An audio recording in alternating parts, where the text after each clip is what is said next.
Hey, what's up everybody? It's Lids, and we're back for some more Rogue Mage, the new Gwent single-player roguelike game that just came out recently.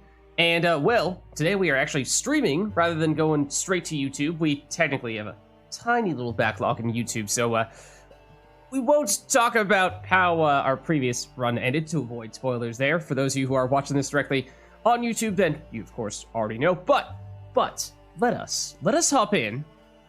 And I think we will, because I wanted to make sure that we were starting this new run, well, this stream on a new run, we are going to go to our laboratory first, which is basically our headquarters of sorts. And so let's take a closer look at some of the things that we can do here. So we have a map where I believe we can start a new run, as we see here. So that is certainly an option, but let's experiment here first before we do that, because we have the Grimoire, where we can inspect our spells. So we can see that we have Thunder, deal 3 damage to an enemy, Cleanse, boost one of our allies by 3, Portal, create and play a unit, a random unit at that, and we recently acquired Thunderstorm, split damage equal to the number of units on an enemy row randomly between those units. So it's probably something that is more damage than Thunder would be, the difference being on the downside, though, that this is targeted damage. You can go after the specific card that you really want to destroy, whereas in the case of Thunderstorm, sure, in terms of total points, it might be worth more, but if there's one card that you really need to get rid of because it's going to cause you some trouble, then might not be as reliable with removing that. So, oh, and do we have more? We do have Rapid Evolution as well. Transform an allied unit into a random one. So that's a real dice roll, and it's cheap. Just 2 energy to use that, whereas everything else is at least 3, if not as much as 6. So I won't look at the other ones, because there are other ones that we have not yet unlocked, but I feel like might want to keep those a mystery for now. I think that might be most interesting to leave it that way. Then we have a treasure chest, where we have unlocked several new treasures, some of which we've already seen in-game, but we don't think we've seen Erendite before. Oh, yes, we have. Damage enemy unit by 3, increase the damage by 1 permanently if we are to destroy something with it. Then, actually, permanently, does that mean... Because there's nothing that suggests you can get this order back. Does that basically mean you have Erendite show up in the first battle of a run, you damage an enemy by 3, you try to destroy it, and then on the next battle, Erendite will still show up, except that time, it has 4 damage, and that's how you sort of get that additional value building up? If so, that's really clever. That's kind of cool. Cloak of Invisibility. I think we've looked at this a little bit. Boost an allied unit by 15 and give it immunity and a veil. Prism Pendant. Your spells cost half energy. Certainly useful. Give 2 additional armor to all the allied units that we have with Raven's armor. Ancient Golem Dormant. Doesn't say what happens after a matter of time, but I imagine it's something pretty big. Giant Slayer. Destroy the highest power enemy unit. That is quite useful. Fertile Giant Strength. We relied on this big time for our previous run. Then Runic Disc. Spawn and play 3 random bronze units. We had the opportunity to get this on a few occasions on our previous run. Opted not to do it. Definitely a wide range of possibilities here. It could be fantastic. Could be quite bad, depending on how the dice roll falls. But then Hedge Knight, just a 6 power unit that starts on the board. Tears of the Dragon, I think we saw this one several times as well. Transform an ally unit into a random one with a 2-turn cooldown. And that's all we have. So those are the options there. And that's what we get when we look at our treasure chests. We have the Alchemy Station, which is pretty darn new to us, because I don't think we've had any of these before. We can increase our starting energy by 25 with the Archmage's Flask. I don't think we started with that. There's a chance, though, that it's kind of just your default potion that you automatically begin with. Then there's gain 3 additional mulligans. That's a lot. It's a lot of mulligans. I don't know if we, select one before we begin a run or something like that. Not entirely sure. Or if that's also something that we need to unlock over the course of a run. Notice board, check your progression, achievements, or leaderboards, so we can see how much we've leveled up. Right, and we've looked at what we will get with our next level. We got 13 levels from one run last time, which is pretty sweet. Does give us a good sense of progress. Then the liquid tanks. We do not have any mutagens, so I don't know, this might be sort of like main quest completion / progression. So that's a general lay of the land in terms of our newly discovered laboratory here. But as for the actual run, let's get hopped in here. Get hopped. We'll start up a run. You know what I mean. Okay, select a deck. Oh, interesting. Very interesting. We have not yet unlocked these other options, but one thing that, I mean, last time we had what was, by most accounts, at least by Gwent multiplayer standards, what would be qualified as a Northern Realms boosting-centric deck.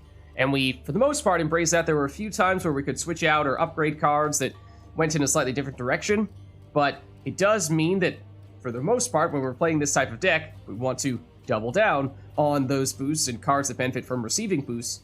So I was curious to see if we continue to start with the same cards, and that is the most natural of archetypes to try to build around. However, if we were to start with different types of cards, then we could go in a totally different direction. But it looks like, yeah, we can preview as well. Yeah, so this is the set of cards that we had previously, but we could potentially in the future unlock other stuff that does very different things. So looking forward to that, but it looks like at least for the time being, we'll be sticking with what we have right now. Well, actually, hold on. What was Archmage mode? At the start of each battle, gain 10 energy whenever a run ends in defeat. Increase energy gained by 2. With Archmage mode enabled, your results won't appear on the leaderboards. Archmage mode can only be toggled when starting a new run. Seems like this is basically like quote-unquote God mode in other games, where if you want to lessen the difficulty a bit, it's a way of... It's not a huge difference maker, but I can see how it would certainly help if you're having a little bit of trouble. So it's good to see that it's an option if you feel like, you know, you're not too worried about, you know, having the most competitive types of runs where you want to appear on the leaderboard and see yourself rise up the ranks. No, if you're just in it for the fun and, you know, you don't want to be stressed out too much with the difficulty, then maybe turn that on, but we'll keep it off for the time being. I think we'll be fine. So we will go bulwark, and then we have two options here for our centerpiece key card. Previously, we had Reynard, which boosts the chasing units by 1, and whenever we play a unit, we boost it by 1 as well. So you want to play him on the early side so that you get additional value from every subsequent unit that you play. Alternatively, there's Visigoda of Corvo, who is similar in some ways. He also is a boosting card, but in his case, we have an order ability, which means we press a button from him and gives us the power to use this, which is boost, boost an allied unit by 1. And so, very similar to Reynard in that way. They're both boosting cards by 1. In this case, we have a little more control with Visigoda, because for Reynard, it's always the card that you play gets boosted by 1. Whereas for Visigoda, we gain charges, so it's basically like storing up the ability to boost, and then we can choose when to spend those charges, when to use those boosts, that means, and where to allocate them. So if there's a specific card that we really want to be the recipient of most of those boosts, then that's where Visigoda can be preferable to Reynard, because take something like Trident Infantry, for example, which we leaned on heavily in our previous run, where when it gets boosted, it deals 1 damage to a random enemy unit.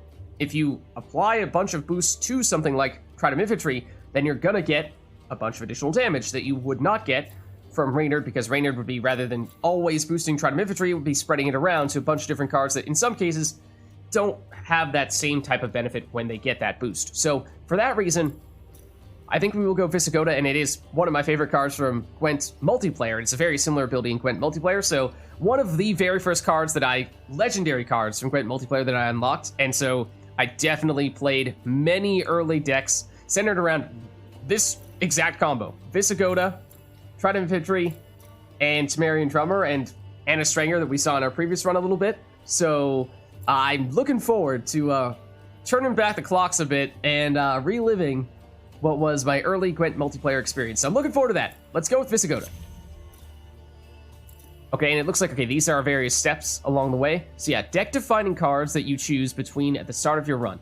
Key cards cannot be affected by events and places of power. However, they can be evolved by defeating elite enemies, and we saw that in our previous run where those upgrades, they're pretty significant. It's not just a matter of, well, you know, you get a couple of extra base power. No, it's usually more along the lines of, well, for Reynard, rather than boosting every card we play by 1, it was boost them all by 1 and give them 1 armor, and rather than boosting adjacent units when we play him, it's boost adjacent units along with every other unit on the board, every unit in our hand, and every unit in our deck. So, in total, a whole lot more boost from him. But again, Reynard spreads out the boost more, whereas Visigoda allows us to be more targeted on a specific card, which, because we have some that benefit more from receiving boosts, like the Eternian Mauler and like Tournament Infantry, I think that is going to be preferable for us.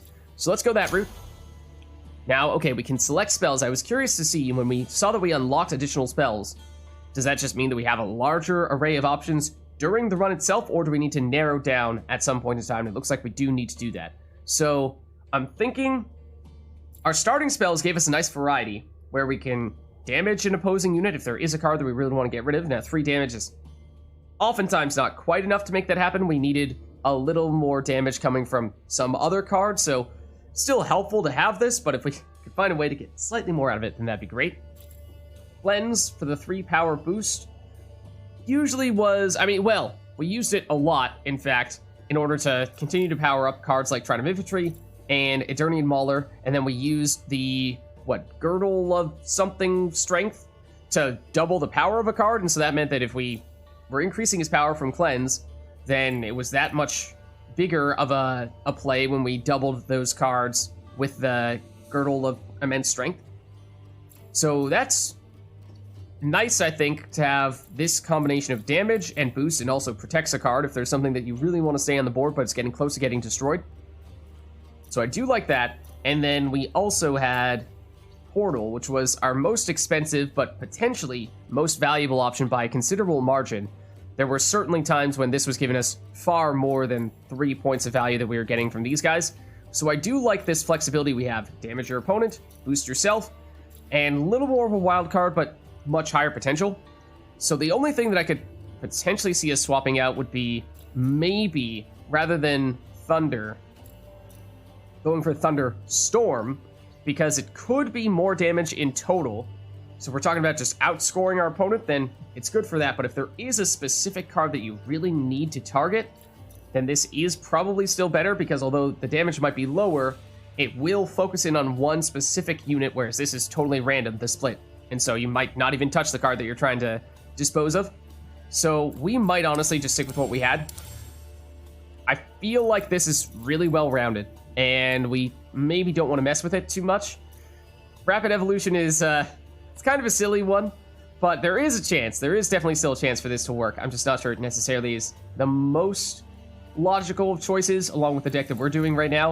You know, maybe in some other decks that don't benefit as much from receiving boosts, then you could potentially dump Cleanse and put something else in there, like Rapid Evolution, like Thunderstorm. But on this occasion, I think we just stick with this. Okay, then, okay, we do select a potion as well. So I don't think we had a potion in our previous run, unless you do, in fact, get to start off with this Archmage's Flask, but I don't think so, or at least we never really saw it, so I kind of doubt it. So this would be increased energy by 25, starting energy by 25. So what did we start with 75 in our previous run? So we're on like 75 out of 100. I remember we were not starting off on max energy, but how far below max energy? Probably around there. Or gain 3 additional mulligans to increase our consistency. I feel like now that's basically, this is consistency. This is more high-end power, because that means you can use spells more often and more aggressively. And I feel like this is probably better for us, especially when we're concerned about elite enemies and bosses at the very end, which we saw definitely do require that we spend a lot of energy on our spells for those. So I think we go this route. And it looks like that will be everything. So let's get started.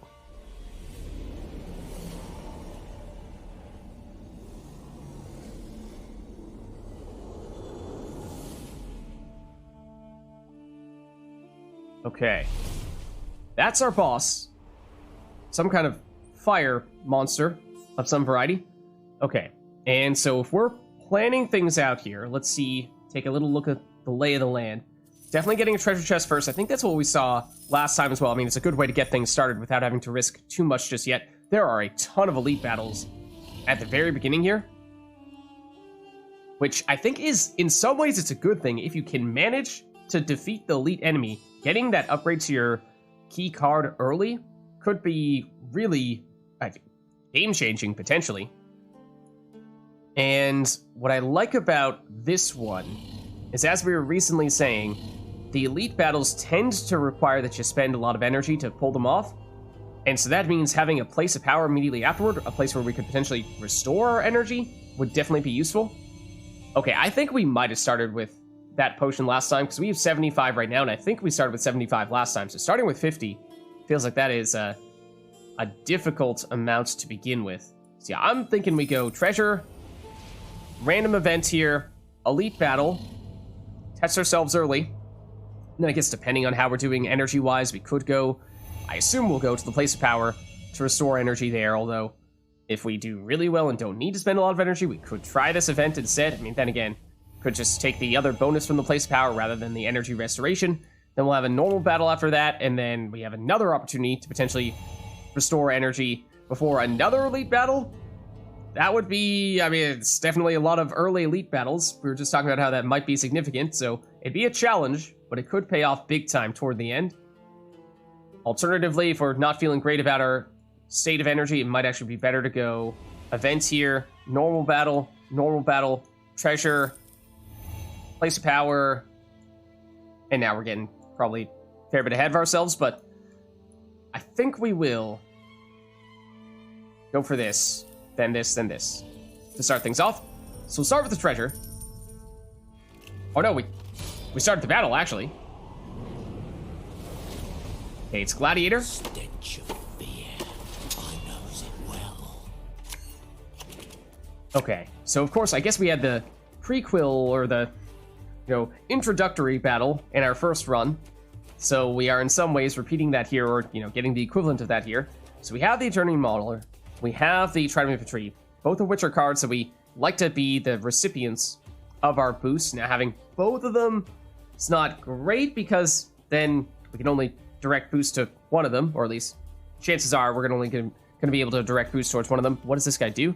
Damage an allied and enemy unit by 2, then give a shield to the allied unit. That is weird. So it's on net worth 0 points, except for the part where it gives them a shield. So that's very, very odd. So I'd like Ramon to create a second Temerian Drummer, and actually that could be a way to boost this Trident of Infantry with this Temerian Drummer, and then boost the Eternity Mauler with the other Temerian Drummer that we create. So maybe this isn't so bad after all. We probably can do better than the Recruit. Just double check what we might want to get instead. I mean, Visigoda, our key card for sure.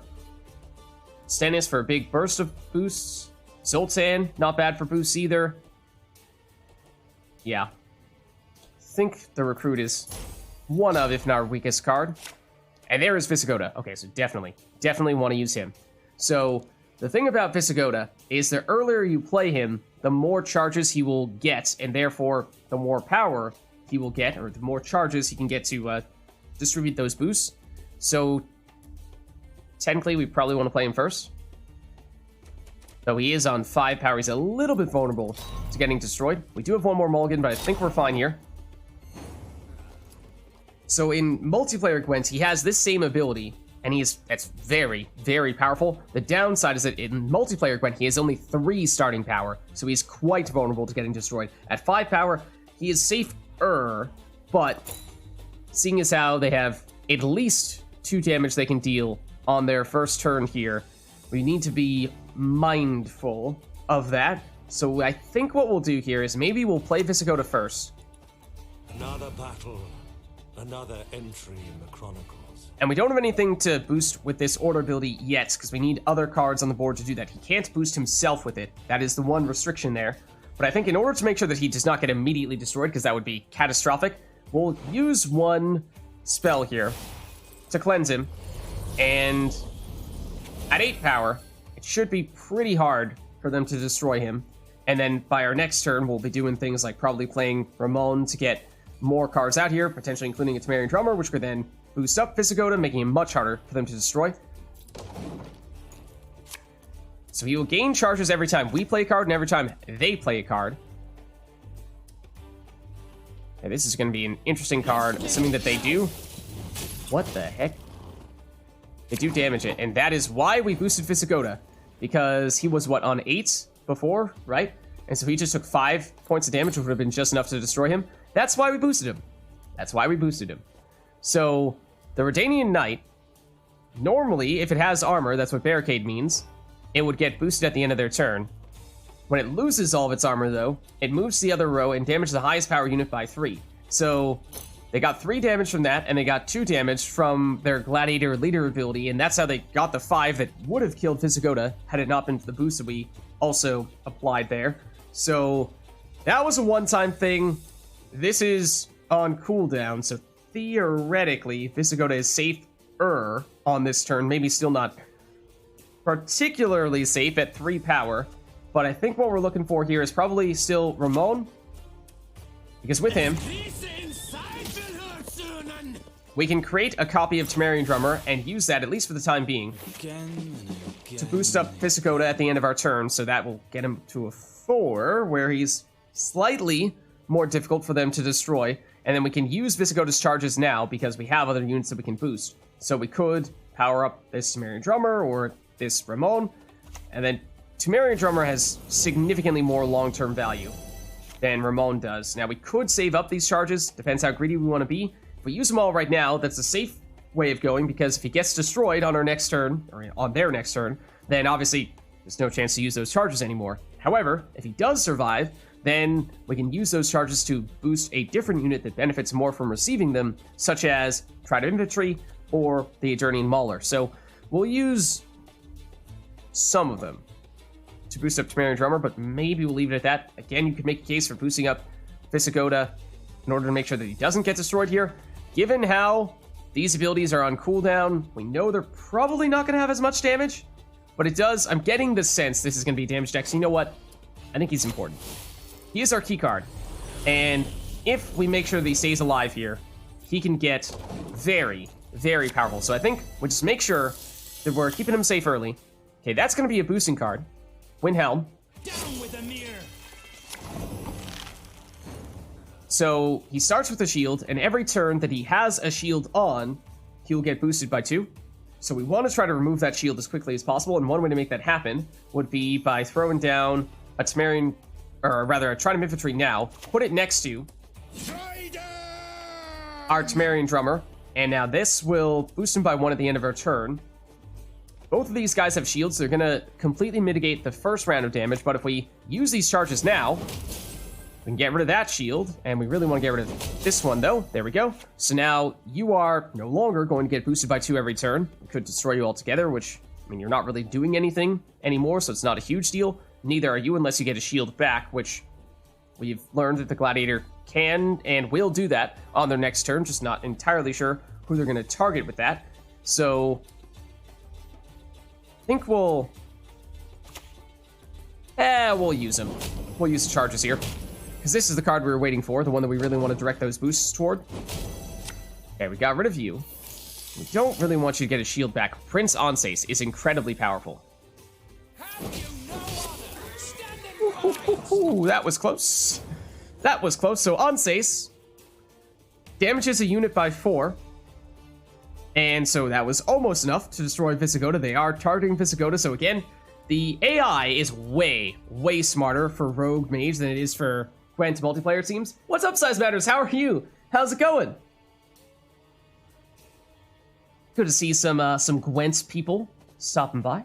Hope you're enjoying some Rogue Mage. I think I might have seen you saying you were playing some Rogue Mage earlier as well. But yeah, having some fun with it on my end too. So the problem is Visigoda, of course, at 1 power is very easy for them to destroy at this point. But they're being really smart and focusing on our most powerful card, which makes sense on one hand. On the other hand, means we need to take action to protect him. Now we could go Zoltan and boost adjacent cards by 4, which would mean getting Visigoda up to 5 power. He's much safer at that point.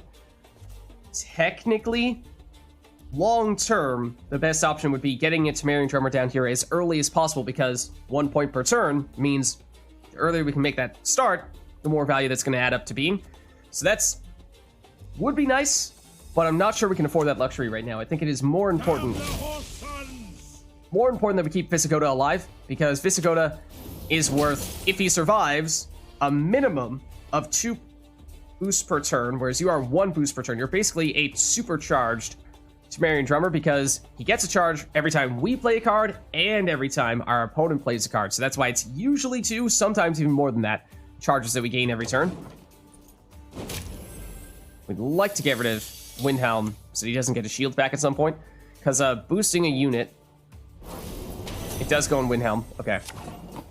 He has the potential to turn into another, or re-engage his engine, however you want to phrase it. Alright, so now Visigoda, at least for the time being, is not on death's door here. They will get their leader ability back for 2 more damage on their next turn. And Vindictive's Blade is mostly about the boost. So yeah, that's not really a threat to deal damage to us. So I think now we can relax a little bit more and maybe go Temerian Drummer here and boost up Visigoda a little more, and maybe just put 1 boost on you in case this becomes a target as well, because it very well could be. Obviously, we'd like to focus on Trident Infantry, but just to make sure that we keep our other cards safe, because these do give us value long term as well. Okay, this will give other people shields. I assume they're going for Windhelm. Yep, that makes sense. And they damage Windhelm and give him the shield back with their abilities. I mean, I guess that kind of sort of makes sense. Once again, we'd like to get rid of the shield here as quickly as possible, which means we're probably going to want to redirect our charges onto Trident Infantry. And, well, we can play another Temerian Drummer here if we'd like. So, I suppose, I mean, we'll boost our other Temerian Drummer with a Temerian Drummer so that these guys remain on the board and boost you up. And fortunately, hit Windhelm, although the shield mitigates the damage, it prevents them from getting boosted by 2 at the end of their next turn, so that is still more valuable than it would have been hitting any of these guys. Okay, now you're going to get boosted whenever you lose a shield, so that's a card that we actually don't want to hit the shield of, but we of course have random damage on Trident Infantry, so it's not really something we can control. We did get a few Eternian Maulers here. Those are other targets that we'd like to give boost to. So I think we put one of you could have settled this amicably, you know.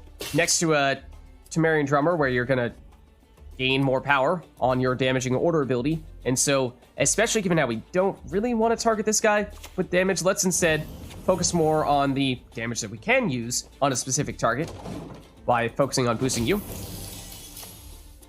Okay, Toussaint, Knight Errant will damage a highly boosted card.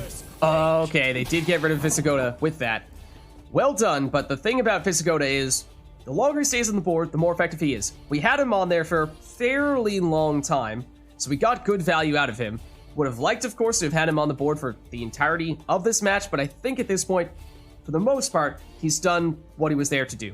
So it's not catastrophic to lose him at this point. If it was at the very beginning, as it almost was, then that would have been really bad. So now I think we go Eternian Mauler next to this Temerian Drummer to get you powered up with your damaging order ability. 3 damage. Does that really matter here? Not so much. Not going to be able to remove anything.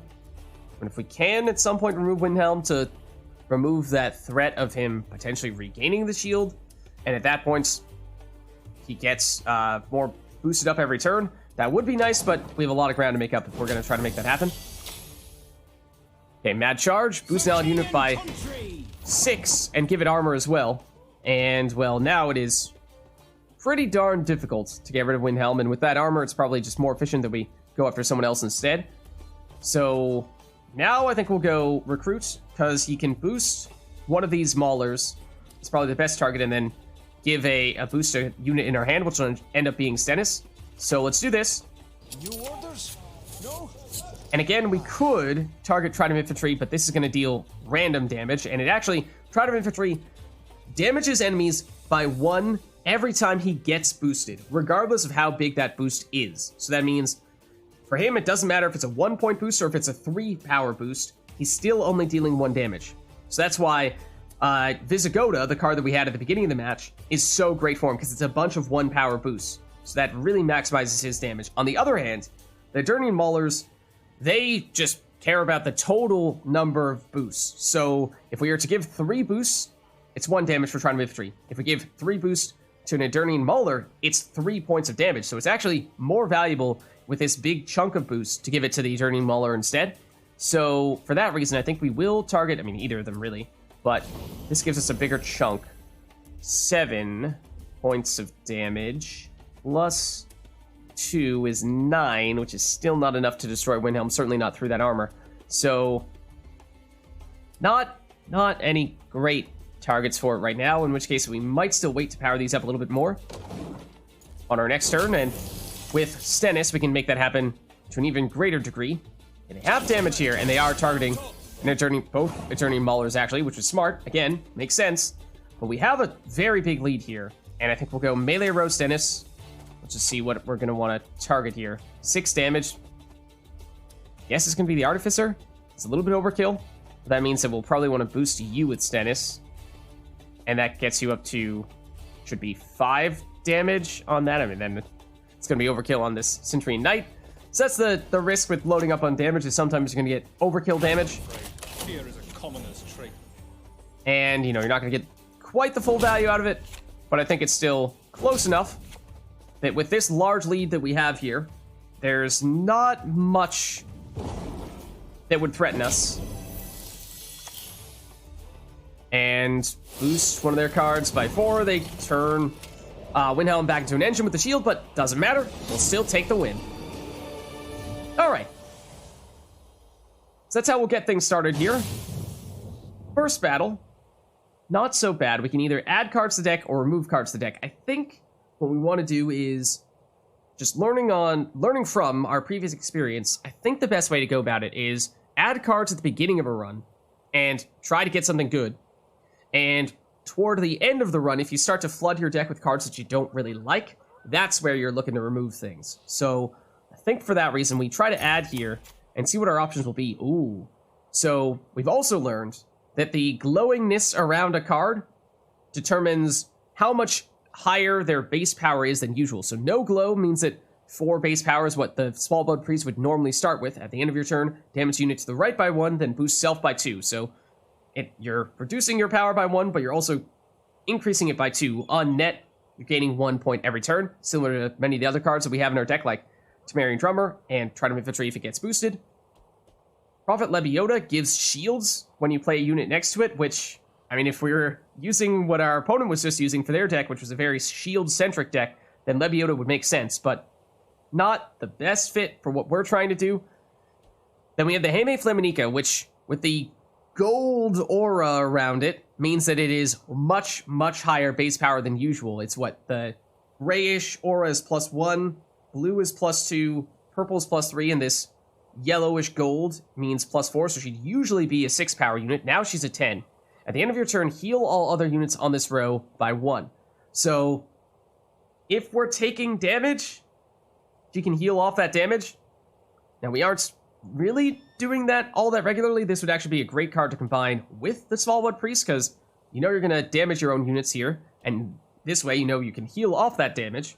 Whereas in this case, before we have any self-damaging cards, it's basically just us betting that our opponent is going to hit us at some point in time, and we're going to not lose that unit altogether, otherwise it's dead, and we can't heal it anymore. But if it's, you know, weakened a little bit, then we might get some value from this. Honestly, the 10-point body alone is pretty solid, so I think we'll take it. But it does not necessarily synergize with the rest of our deck right now, so it's a bit of an awkward fit. Okay, so that was our starting battle.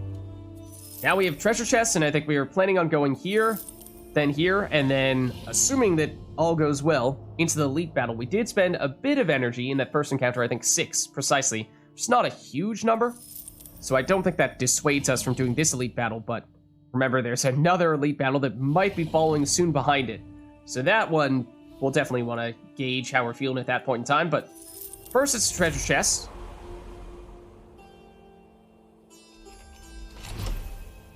And here,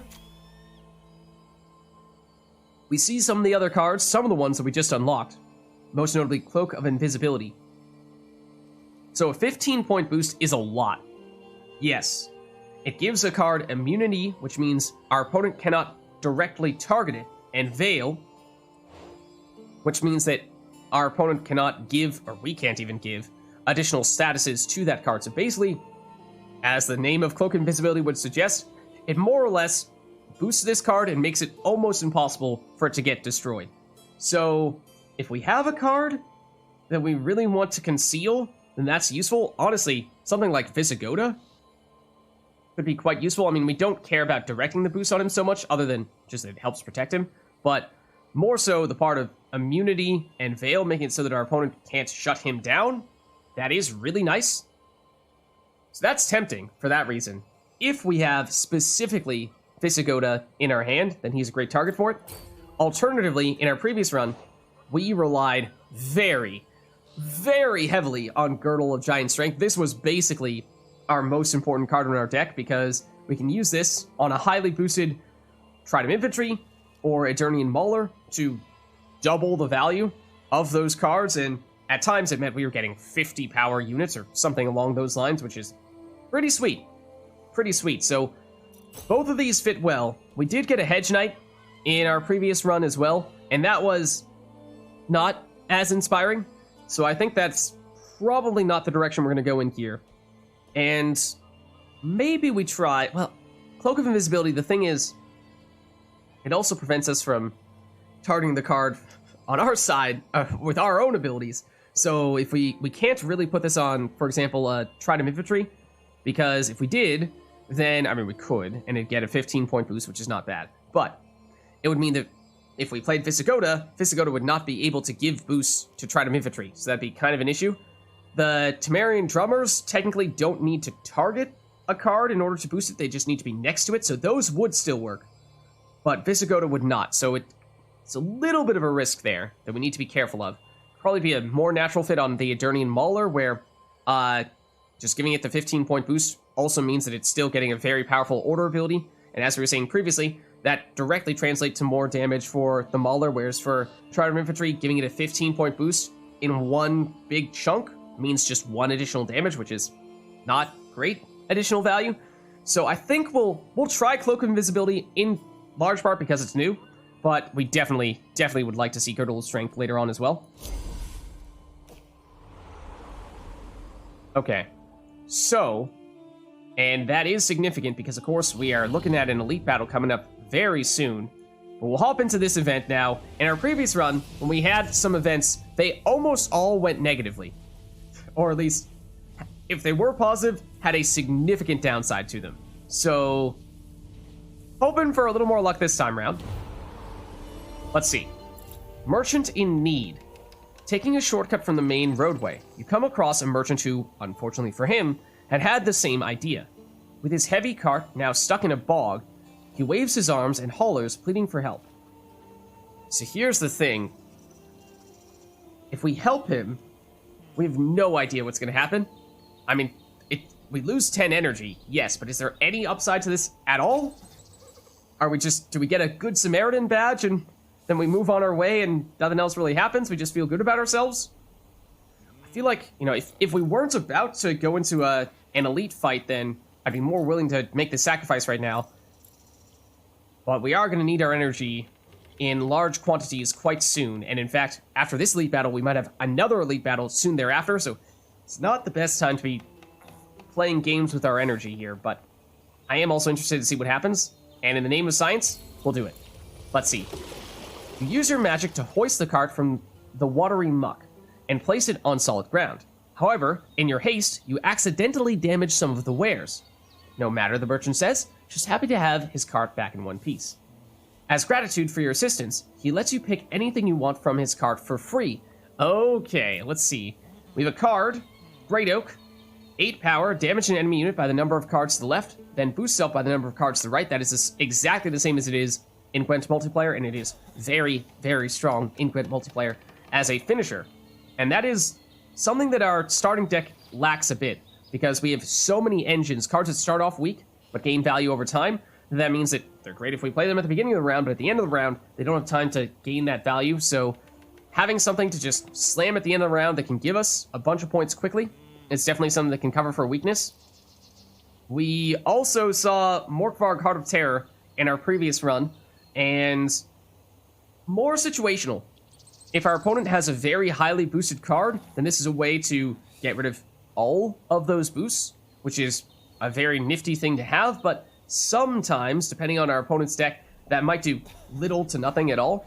So, for that reason, it's more of a gamble, and I think Great Oak might make more sense, or Drog, transform all other units in this row to K20 Revenants without changing their power. That one, despite, I think I said this previously, our existing deck, by multiplayer Gwent standards, would, for the most part, qualify as a Northern Realms deck. That's the faction that has most of these cards. Drog is also, in multiplayer Gwent, Northern Realms, which would suggest that there would be some synergies there. Except not really, is the thing. Because the K20 Revenants, they do have some additional value. They, at least in multiplayer Gwent, are cards that, I mean, they have the base power of whatever you're starting off with, because as it says here, it's not going to change the power when you do the transformation, but those units, they have 1 damage. And if you destroy a unit, when you deal that damage, then you will spawn in another K20 Revenant, and that one will also be able to use an order that deals 1 damage, and if it destroys something with that 1 damage, it will spawn in another copy of itself. Rinse, repeat. So basically, it just floods the row with lots and lots of these K20 Revenants, and you need some damage to support them, because you need to have a 1 power, ideally enemy unit, although technically in multiplayer Gwent you can even do it to yourself if you have a 1 power unit, and that is sometimes still beneficial. But I'm just not sure we really have the support for that, not only because we don't have a ton of damage, but also because by transforming something into a K20 Revenant, it means we're losing whatever value that card would have otherwise had. Things like Temerian Drummers with their boosting, Trident Infantry for the damage they deal when they get boosted, Visagoda for all of the boosts that he gives. All of those things would be gone when they transform into K20 Revenant. So because we have so many engines that have ways to give us additional value, I don't think it's the most natural of fits. I think Great Oak is.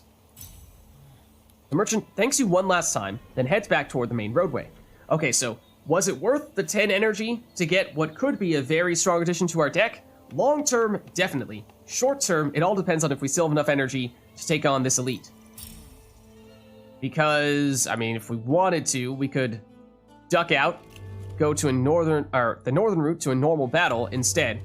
But I think, basically, we've done a few things now, or if we go this route, we'll have done several things that cost us a little bit in the short term, but hopefully long term, we'll reap some pretty serious rewards. So, early beginning, but perhaps easier latter half of the run, if we do take those chances now, does mean we're on just shy of 60 energy.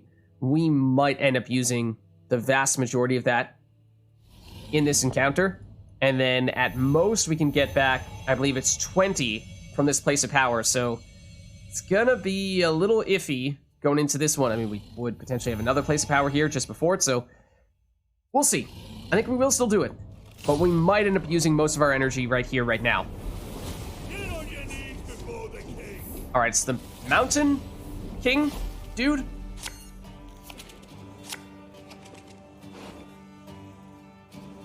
And at one point in time, we saw when we had enemies that it would say easy, or really we just saw when it said hard toward the end, or at least that's when I started noticing it. Maybe it only shows that for the normal enemies, whereas any of these elite battles are, well, they're elite, so they're roughly the same difficulty, and that difficulty is high. But let's see.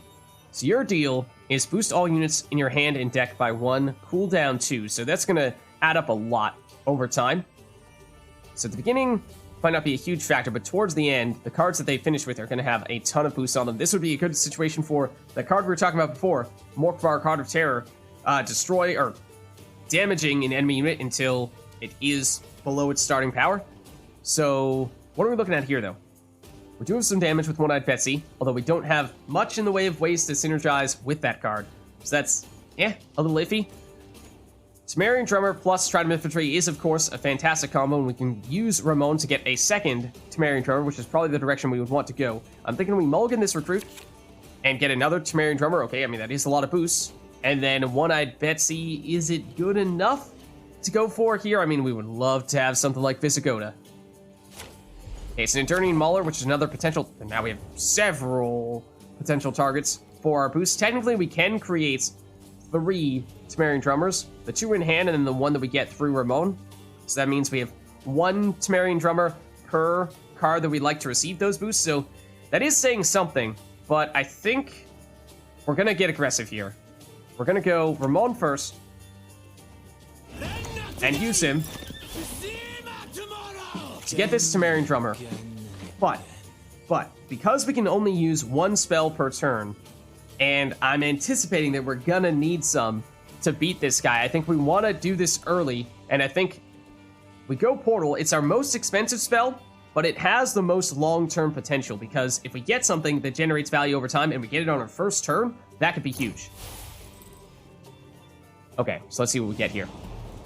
Looking for something that generates value over time. Now, it's not necessarily what I'm seeing. We have Nekker, who can boost something by 4, or boost something by 1 4 times, technically. So similar to Visigoda in that way, although it comes in more of a big burst all at once. It does not gain charges over time, unlike Visigoda.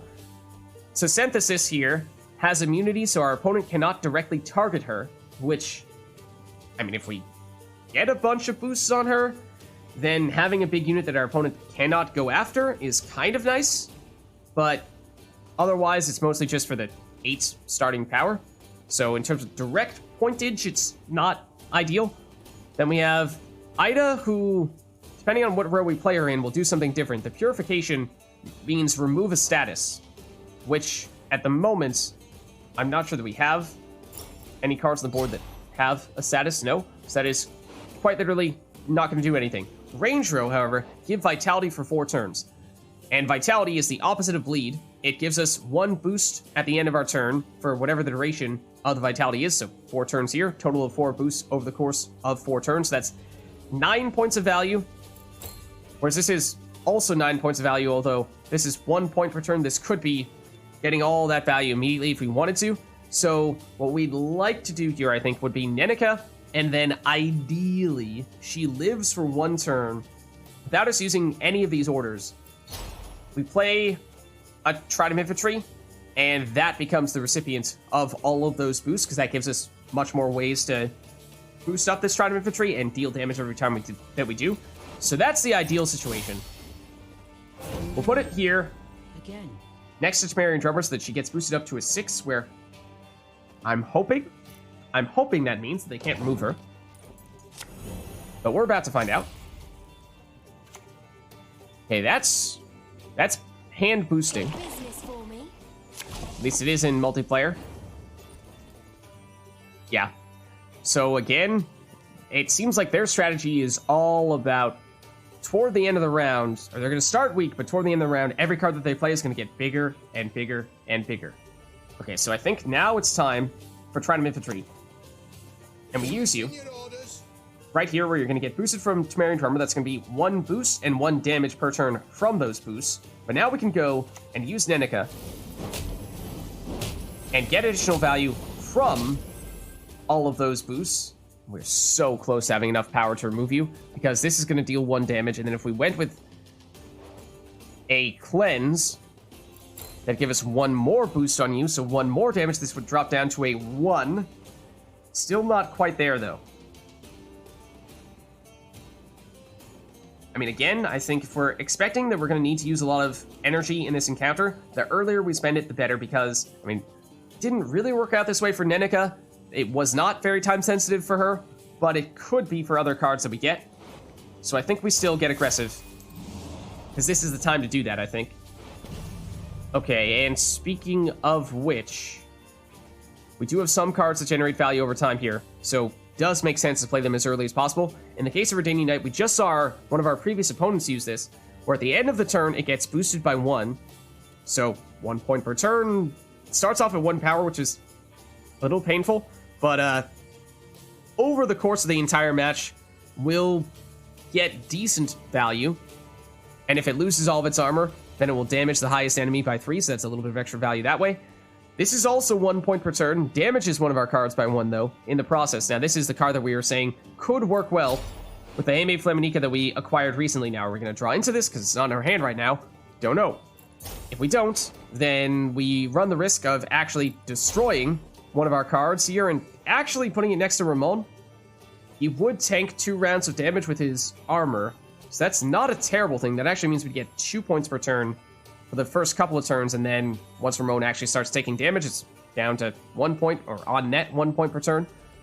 Then we have Nausicaa Sergeant, which is potentially 2 points per turn, but it's a little more conditional. It's not just automatic. It's whenever we play a card with a deploy ability. So let's take a look at our hand here. Because you don't have a deploy ability, so that would be no boost from you, no boost from you, or you, no boost from you. Yes, a boost from you. So it's a total of, at least as things currently stand, 2 more boosts. 6 power total. That's it's looking like that is not as good. I think we actually Ghost Ball with Priest here, especially because we have that armor on Ramon. So I think this is preferable. And as I said before, love that voice line. The earlier we do it, the better. So I think we will get off to an early lead here, but as we were saying before, that is in large part because they're waiting and building up their value over time, whereas we are front-loading a little bit more. So we did draw into Cloak of Invisibility, which is the card that we recently got from a treasure chest. It gives us a 15-point boost, which is pretty nice, but it also gives a card immunity and Veil, which is both a good thing and potentially even a bad thing, because we can no longer target that card directly, that means, but neither can our opponent. And something like Black Rayla is going to need to target a card in order to deal damage to it. So that's why being able to throw Cloak of Invisibility on something big like Trident Infantry is not a terrible idea. Alternatively, I think we were saying Eternian Mauler would be even better, because that way it's just getting a pure 15-point boost and 15 additional damage as well, whereas Trident Infantry, from one big source of boosting, is still only getting 1 damage, which is not great. So I think in that case, we might wait a little bit on you.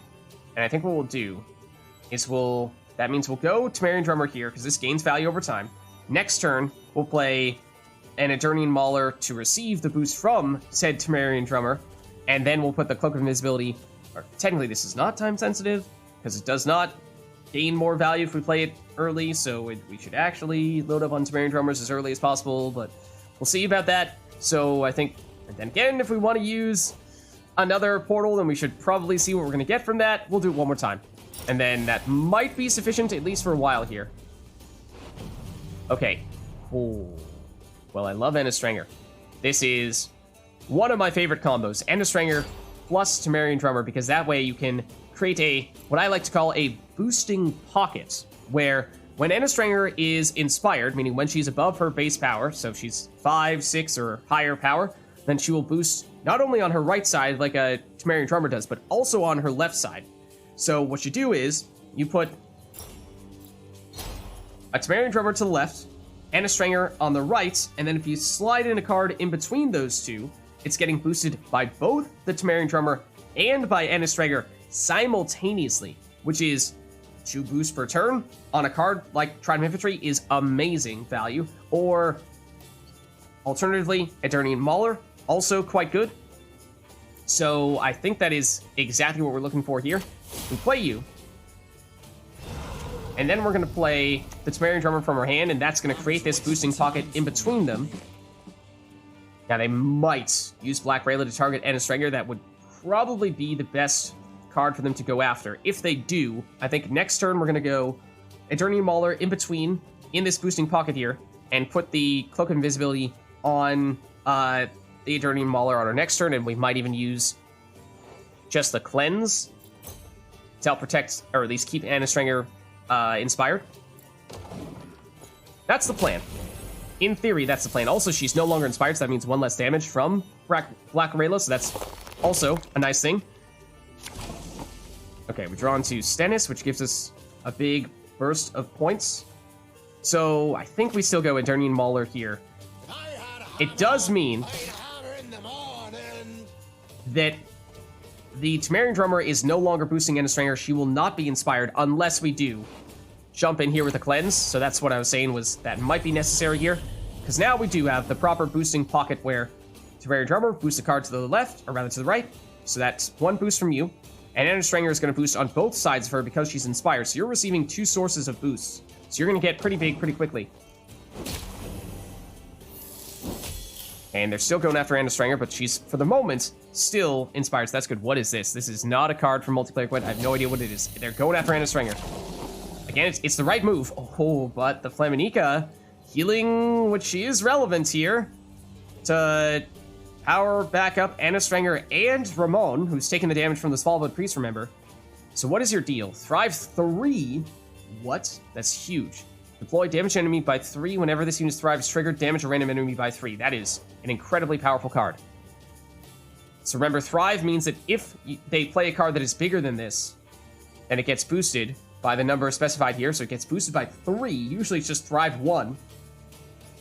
And not only that, it also deals 3 damage. So it's a total of 6 additional points of value when they play something bigger than this. And because they've been doing all this hand boosting with Hawker Smuggler powering them up and their leader ability powering them up, that's going to be pretty much a given. Is it random, or do they get to choose who they damage? It's random, and it happened to hit Anna Strenger, which is unfortunate. But I think we are still looking at the Flaminica here.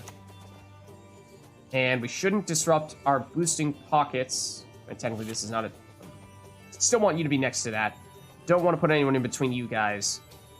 Let's put him and Flaminica, I think, actually all the way to the left. Now, here's something really technical, but is actually relevant on this occasion. In Gwent, at least in multiplayer, and I assume it's the same case for Rogue Mage, the order in which the game checks for cards' abilities is as follows. Left side, melee row. Left to right.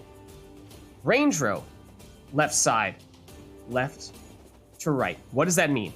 That means that the first card that is going to check for its ability is the Flaminica. So the first thing that's going to happen at the end of our turn is we're going to heal up any cards that have been damaged, including Anna Strenger and including Ramon.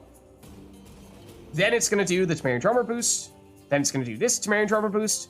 Then it's going to do this Anna Strenger boost. Then it's going to do this damage. So why did I want to do this? I wanted to do this Flaminica all the way on the left side so that this happens first because I want to make sure that Ramon is getting healed before he gets damaged. Otherwise, there might be a time in which the Svalbard Priest actually removes Ramon, so we don't want that to happen. Also, wanted to make sure that at the very least, the healing happened before Anna Strenger was going to use her ability to make it easier for her to be inspired. As she's still going to be up at a 4 by the time the game is checking for her ability, which is not inspired, it's her starting power. And Heme Flaminica cannot boost Anna Strenger beyond her starting power, only heal her. So that means if we were trying to target Anna Strenger, we would still need to find another source of boosting. But could make that happen still with any of a number of other cards that we have here. Recruits, Cloak of Invisibility for sure, Stennis even. Out of curiosity, 3 points of damage. I mean, if we could remove... This is still generating value. These are technically as well, though I'm not as concerned about them. Black Rayla is... You are potentially a huge problem. So if we could quickly get Cloak of Invisibility to just load up on damage and remove you altogether, that would be very helpful. That is definitely going to be our preferred target unless they play something else that's big.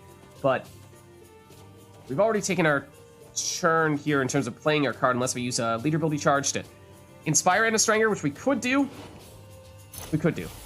And we will. Because as I said, yes, the Flaminica was going to heal Anna Strenger, but wasn't going to be able to inspire her. So we will still heal Ramon. So this is still giving us just a 10-point body, but also 1 point of healing every turn as well. Now you're back to getting boosted by 2 every turn. They're still going to target Anna Strenger. Trade and play a unit. It is going to trigger Thrive. It hits Shrine of Infantry. It's Prophet Lebiota, which gives shields to adjacent units. But now we can do Cloak of Invisibility, which I think is worth doing. Technically, the earlier we play Temerian Drummer, the better. But if we can use this to get this up to a 20 damage ability, we could outright remove the Ogre Warrior, which, assuming they're going to continue to trigger this Thrive, is by far their most threatening card. So I think for that reason, that is worth doing. There we go. And at that point, we have a pretty huge numbers advantage here. So I'm feeling okay about this. They are still going after Anna Strenger. Old Spirit Tip is a point slam. Does not have any other abilities, but it is 16 points, and that is definitely something that would have triggered the Thrive on the Ogre Warriors. That's why we wanted to make a point of removing it, because we just denied them 6 points of additional value, 3 from the boost and 3 from the damage whenever they triggered that Thrive. Now we can still boost up Anna Stranger, get her inspired using recruits. So let's do that. 101, 102. So that will mean she's now giving us 1 more point per turn. Now we have a target for the Temerian Drummer to go after on our next turn. And we'll ideally want to sneak in the Eternian Mauler as well. That might end up being the recipient of Stennis' boost. Sheldon deals damage based on how much it's been boosted. And they just remove Anna Striker altogether. I mean, again, understandable. They've been smart going after our important engines. But we got a lot of value out of Anna Stringer for sure. We invested a lot in her, but I think it paid off for sure. So I think the plan remains the same here. We will start getting the boost there. I mean, technically we could put you in the range row if we really wanted to, because we do have space for that now, but not really necessary. Okay, I have no idea what this is. Giant Kidnapper, 11 points deploy. Move an enemy to your side. You stole a card. Move, wait, what is it? Move a unit with power equal or less than the amount Giant Kidnapper is boosted to the opposing, yeah, it's the opposite row. So that it had been boosted by 6, so it stole a 6 power unit, and fortunately we had used Nenneke's ability already, otherwise they would have gotten the value from that as well. So that was a pretty big play there. We are still in the lead, but not by that much. We will gain additional value still from all of our boosting, and we can still power up the Eternian Mauler over here. When I do the tenderizing, there's nothing left to fry. And Urkemiev, thanks for the follow. Hope you're enjoying the stream. Random internet streamer, you're enjoying? Well, good to have you. Having some fun. We're usually doing the Gwent stuff on YouTube, but we're, at least for today, we're starting on doing it some stuffs on Twitch as well. Okay, so I think the question is, do we need to load up on a little more leader ability here? Do we feel like we have a big enough margin that we're okay with it? Because bear in mind, they've been powering up their cards over time. And did we get rid of their Hawker Smuggler? We did, so that was making, or giving them some hand boosts, so that was one of the reasons why each subsequent card was getting bigger. But they still have, a couple of Thrive engines on the board. Those are going to continue to gain value. They're still going to deal 1 damage with Rayla every turn. They're still using their leader ability, which gives them more boosts for their hand and deck. So yeah, their cards are still going to get bigger, just not quite at the same rate they were previously. So they have been, we had a big lead at the beginning, but they have been starting to close the gap. So do we maybe not go for Portal? That'd be a lot of energy. Maybe that's overkill, but maybe we go for a Cleanse for 3-point boost on Eternian Mauler. I'm liking it a lot. I'm liking it a lot, yeah, for sure. I think it has just enough similarities to multiplayer Gwent that it feels like, I have some experience and that I can, pick up the game relatively quickly and feel like I'm playing at a decent level at least, while still feeling new and different enough that it keeps me guessing a bit and keeps things interesting. At first, I thought the game was a little bit on the easy side, but we've seen, I think as of late with encounters like this, the elite battles, things can get a little tougher. Because what the heck was that? Enraged Cyclops. Split damage equal to the number of boosted units on the battlefield randomly between enemy units. Boosted units, not just their boosted units, our boosted units as well, were counted in that that ability, and we have a lot of those. So yeah, that meant that turned into a pretty huge ability, and we are now tied up at 94 apiece. So that is why we are still kind of concerned here, because that was a lot.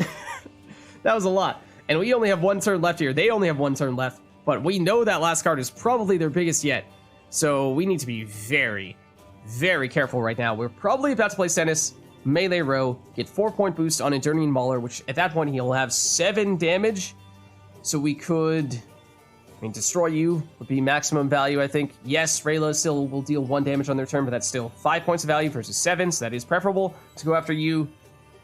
Unless we might need to Portal here and hope for something point slammy, or we go Cleanse for 3 extra points on you and 3 extra points of damage, at which points that's what, 3 plus 4 plus 3 more, 10 damage in total. Does that open up any other options? We could remove a Thrive engine, which functionally is probably worth 10 points of removal. Even if it's 9 right now, it's probably going to get boosted on their next turn. That's not bad. But, so it's basically 6 points from the cleanse. Because 3 points here and 3 additional points of damage. Do we think we can do better than that with a portal? Probably. Probably. Peace is priceless. Probably. And I think we do need to go this route, because if not, we're at risk of running into some serious problems here. We actually don't have a unit right now that is next to Smallwood Priest, so it's not going to be able to boost itself up. Oh, Morkvarg, can you bail us out here? You potentially could big time. They have some highly boosted cards. Morkvarg could be very valuable. So remember that he damages an enemy unit until they are damaged, which means 1 below their starting power. Yeah, I was a little surprised that they basically gave 1 day's notice before they released this game, and also they did it right after a Gwent expansion. So I think a lot of people were distracted by other things and might not have even seen that the new game was coming out. And not to mention, it had a different name than the name that people were expecting. So for that reason, it might have snuck by some people as well. It does seem really good, but I do have that concern as well that, you know, it might not catch as much attention as it deserves. Yeah, so I haven't played too much yet, so I don't know just how much enemy variety we're going to see. So I hope that we'll still see more, and we won't run into, you know, a bunch of repeats here and there. I mean, of course, I think a lot of the replay value is going to come from not just the enemies changing, but also you changing your deck and your overall approach, because thus far, we've been focusing on boosting-centric decks, but if we have other options that become available to us later on, then that could make the game feel really different. Even if we're going against much the same enemies, our approach could be very different. So I'm curious to see that. But I think it's definitely Morkvarg here. I mean, alternatively, we go Zoltan and can boost you by 4, which will get you up to 14. And you'd be dealing 11 damage, which, I mean, that is a shield, so that's not actually going to be 11 damage on you. We'd probably go after Sheldon for just a pure 11, or possibly still the Thrive unit. But I think Morkvarg, let's just see, how heavily boosted are these guys? So Morkvarg will go through a shield. He will keep on damaging them until he breaks the shield and makes them damage. So in this case, it'd lower you down to a 4, which would be 9 additional value for a total, plus his 5-point body, of 14. You're boosted by 6, so that's not quite as good. You're mostly just a base power unit, so that, yeah, you're only boosted by 4. Technically, these guys are the most heavily boosted, or they're boosted by 8, which is, what, slightly less than this guy, actually? No, it's the same amount as this guy. Not to mention, it would destroy you entirely, because you have 1 base power. So, by damaging you, you're dead. And that means we are not only dealing 9 damage, we're shutting down an engine. So that definitely feels like that's the right answer. That definitely feels like that's the right answer. Yeah, I think so. I think it's Morkvarg. What you hear, where because you have the armor, you're going to tank the damage that the Smallwood Priest deals to you, so that means just pure 2 points of value from the Smallwood Priest. We target you, destroy you entirely, and then use these 7 points of damage here. How do we want to spend those? Is it just remove Prophet Lebiota? It's not enough to destroy this engine. I mean, it just makes it easier for them to trigger the Thrive. I think they're going to trigger it anyway. Overkill damage on you. So if we're just going for pure damage, it should probably be on Lebiota. I think we do that. And that is the last thing that we can do. Oh, wait. Oh, no, it's not. For some reason, I saw the potion still lit up a little bit here, which you can't really see because it's sort of blocked by the logo. But I was like, can we activate this or something? No. Okay, so that's the last thing we can do. We have exactly a 30-point lead. They have their final card, which in theory has been the recipient of most of their boosting. So it could be huge. We might not be in the clear here. We will get a little more value. So we have, what, 1 point, 2, 3 from the damage, 4, 5, 6 points we're going to get at the end of our turn. So it's really a 36-point lead, I think, is what it's going to be. It's going to be close, I think. I think it's going to be close. It's Torque. I don't think that's a problem. I think we're good.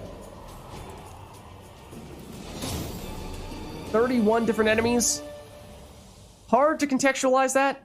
Not entirely sure how I feel about that number. Okay. We can evolve a card or select a treasure. We can evolve Visigoda. What does that do? Boost an allied unit by 1, charge 3. Whenever a card is played, gain 1 charge.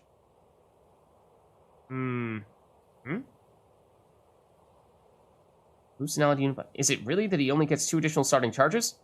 Because that feels like that is a very minor upgrade.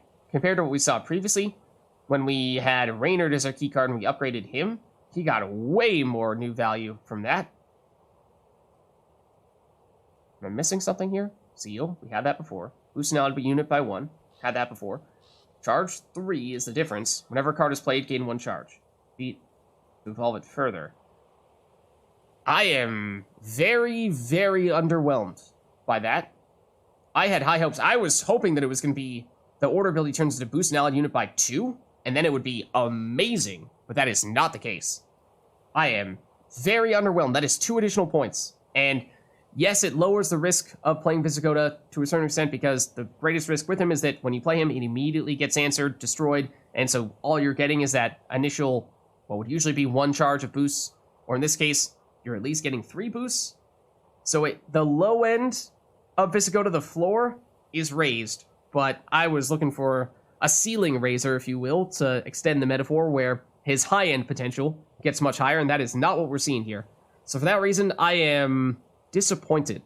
And maybe if we upgrade him here and then do another elite battle and upgrade him again at that point, he might be significantly better. But I mean, if we're just talking about adding 2 charges every time we upgrade him and it never changes beyond that, then I think that is definitely something that we can do better than that. With a treasure? Is it specifically the Ancient Golem? Or do we get to choose amongst a series of options and Ancient Golem is one of them? Yeah. Treasures that are very good with Visigoda. That's why the floor is low? Okay. I think we go for this Golem here. Don't really know what it does, but we'll see. Might have felt like it was a little less than 31. Should go hand in hand. Brawn without brains is a recipe for failure. Okay, so that was a difficult encounter right there. Was definitely a difficult encounter. I mean, we expected it to be that way, given how it was an elite battle, but now we need to ask ourselves, how do we feel about going into another elite battle almost immediately thereafter? Because sure, we can restore some energy at this place of power and get us up to, what, 46? Which is that's around the amount that we spent on the previous elite battle. So that could put us in a really tough spot. But I don't know. If we do get it, of course, the long-term reward would be good. We can get another treasure or an upgrade Visigoda, but again, we were just saying that maybe the upgrades to Visigoda are not great. What is the alternative here? The alternative is that we go and get an event, followed by a normal battle, and another normal battle, and then treasure, and a place of power. I don't know. I mean, if the whole point of the elite battle is that we think we want to get a treasure out of it, and not upgrade Visigoda, there are other ways to get treasures, like from the treasure chest. Now, there is a treasure chest behind the elite battle, yes, but there's also a treasure chest over here that we could get that would theoretically be much easier for us to make happen. So I feel like in the name of preserving our energy, it might actually be better to go down this way. Or actually, we're here right now? Yeah, we're here right now, so we actually could go.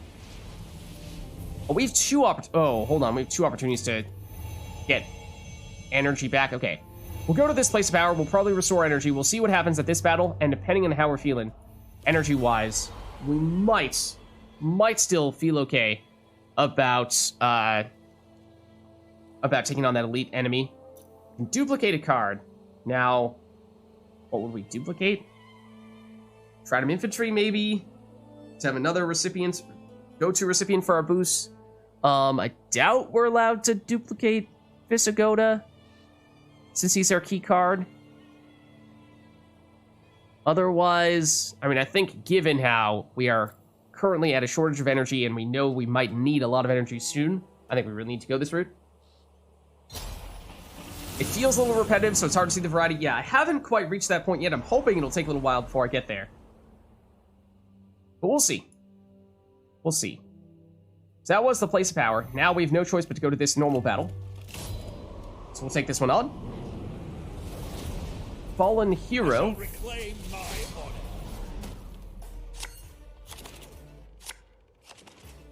Okay, so we do start with Visigoda.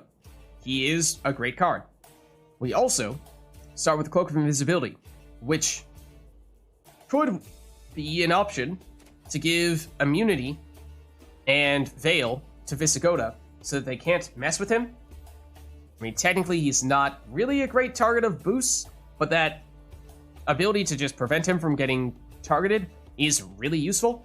So that might be what we want to do here. What do you do? Spawn and play a Disgrace Knight whenever you play a unit boosted by 1. What does Disgrace Knight do? 1 power, spawn 2 copies of self on this row. Order, boost allied unit by 1. Okay, so you're going to spawn in a bunch of weak cards that get boosted over time and will eventually get bigger. And maybe if we can destroy you quickly enough, we can prevent some of that boost from happening. Yeah, we can boost anything that's not Visigoda. That makes sense, but I'm just not sure we had the cards that would be worth... I mean, like, maybe Great Oak could have been worth it. Forgot we had Great Oak. But other than that, I'm just not sure we have any super amazing cards that really want... like, maybe Cloak of Invisibility, if we're allowed to duplicate that, even though it's a treasure. We might not be able to because it's a treasure. Not sure about that. But I think we dump One-Eyed Betsy just because she's not as synergistic with our other options here, and we do want to get a boosting target, and we now have one with the Eternian Mauler, which could be an alternative target for the Cloak of Invisibility. So this is not bad. I would have probably still preferred Trident Infantry because if they're going to spawn in a bunch of 1-power units, Trident Infantry is much better at dealing with those than the Eternian Mauler is. This is better for dealing with one big target. Trident Infantry is better for dealing with lots of little targets. So, if I'm being picky, that would be the direction I would like to go, but of course we can't guarantee that. So, might just settle. Might just settle here.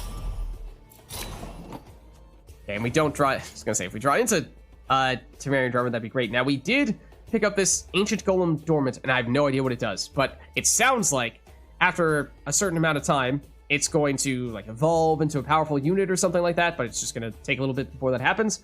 I'm not really sure, but we'll see. We'll see. So we would like to play Visigoda as early as possible. And the question with that is, as we were saying before, the risk is that he's weak. At 5 power, it's possible they might be able to destroy him. It does seem like this is going to be a boosting opponent more so than a damaging opponent. But that is maybe a risk that we don't necessarily want to be taking right off the bat here. I think we play Visigoda, and I'm not a huge fan. Not a huge fan of using energy here when we were saying this is an encounter in which we want to try to save as much energy as possible so that we have a decent chance of going into the elite encounter after this. But I think just to keep Visigoda safe early, it is probably worth taking that little bit of risk out of the equation. Okay, so there's the Disgrace Knight that they're going to spawn in. Yeah, lots of little boosts. Exactly. Those are going to add up over time. We do get Great Oak, which is a good finisher. Very good finisher. Problem is, he doesn't have much setup yet. So, we really, really would love to see a Trident Infantry right about now, but we do not have one. So, I think what we'll do here is we'll continue to set up some more boosts with the Temerian Drummer, and put you here where you can boost Visigoda. And ideally, we save these charges on Visigoda for when we have a better unit to go after with those boosts.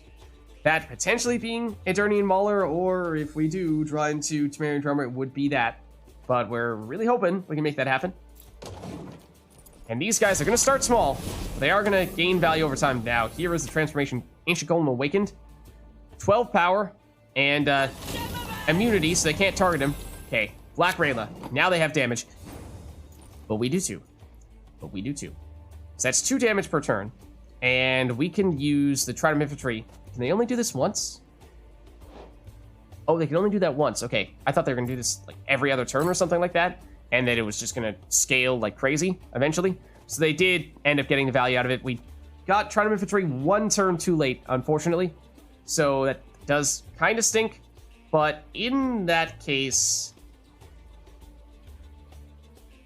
Now I'm wondering, do we sneak in the Cloak of Invisibility to play it safe on Visigoda so that he does not get targeted, especially because, I mean, that would force Rayla into going after the Temerian Drummer, which is a card we'd also like to keep on the board, of course, but not quite as valuable as Visigoda is. So... Oh, okay. Okay. I see what the value from the Visigoda upgrade was. He's actually weaker than the multiplayer Visigoda is. We're only gaining one charge when we play a card. In the multiplayer version, he gains a charge from when our opponent plays a card as well. So yes, that was functionally doubling the amount of charges that he would get from that upgrade. So yeah, it was a lot better than I gave it credit for. It seemed really weird that it was just going to be 2 additional value on Visigoda from that upgrade, which that just didn't really make sense. So now I see. That makes a lot more sense now. But so we'd like to get Temerian Drummer, or rather Trident Infantry or Eternian Mauler down next to the Temerian Drummer as soon as possible. So we're getting the boosts on a card that we want to receive those boosts as early as possible. One turn of damage from Rayla is not going to single-handedly destroy any of these cards. Now, are they going to have additional damage? Have they finished with all their boosts and now they're going to become a damaging deck and maybe Visigoda is not so safe after all? I mean, he's 9 power, so it's still unlikely that'd be the case. Temerian Drummer, maybe less so, because this is actually 2 damage since you're inspired. I think we will go here. It's kind of greedy. It is kind of greedy, but it does mean we can finally use these charges and get additional value out of them. So if Visigoda does, for whatever reason, get destroyed, then we at least did get some charges spent on a good target. And yeah, they're going after Temerian Drummer instead. They'll spawn in more cards here, more units. Okay, we have another boosting recipient with the Eternian Mauler. Now, technically what we want to do is we want to play a bunch of cards in the same row so that Great Oak can get either more damage or more boosts, and this could be a good way for us to go after Black Rayla. But, I mean, we only have one Temerian Drummer. I think we do keep that boosting Trident Infantry every turn. But it does mean that we don't have much in the way of support for the other 1 and 2 Eternian Maulers that we have in our hand, outside of just Visigoda. So, I mean, yes, eventually we can get boosts from Stennis.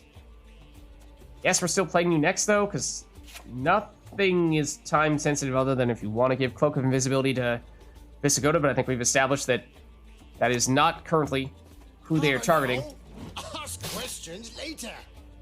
Rayla is 5 base power, so if we boost up Trident Infantry and we happen to hit Rayla, then she's now only going to deal 1 damage per turn, which is nice, but that's a very low probability that that happens. I mean, that's 1 Visigoda boost and 1 Temerian Drummer boost, so it's a couple of chances. We could use our Thunder, and that would guarantee that you're no longer inspired. Is that worth doing? It is worth a little bit of energy, but maybe that's definitely the safe option. We'll go for it. Okay. And so now, not quite as concerned about them removing the Temerian Drummer, but maybe we'll give him 1 boost just to play it safe. And then we'll boost you. And I think what we'll do is we're going to specifically try to get you up to exactly 3 damage to just outright remove Black Rayla. Unless they're going to immediately boost her, which I think is exactly what they're about to do. That is exactly what they just did. Always 1 turn too slow. Well, Recruits could be, or alternatively, Prince Stennis could be a way to give you more damage. The problem is not only are you boosted now, you also have that armor. So it's 2 points of damage.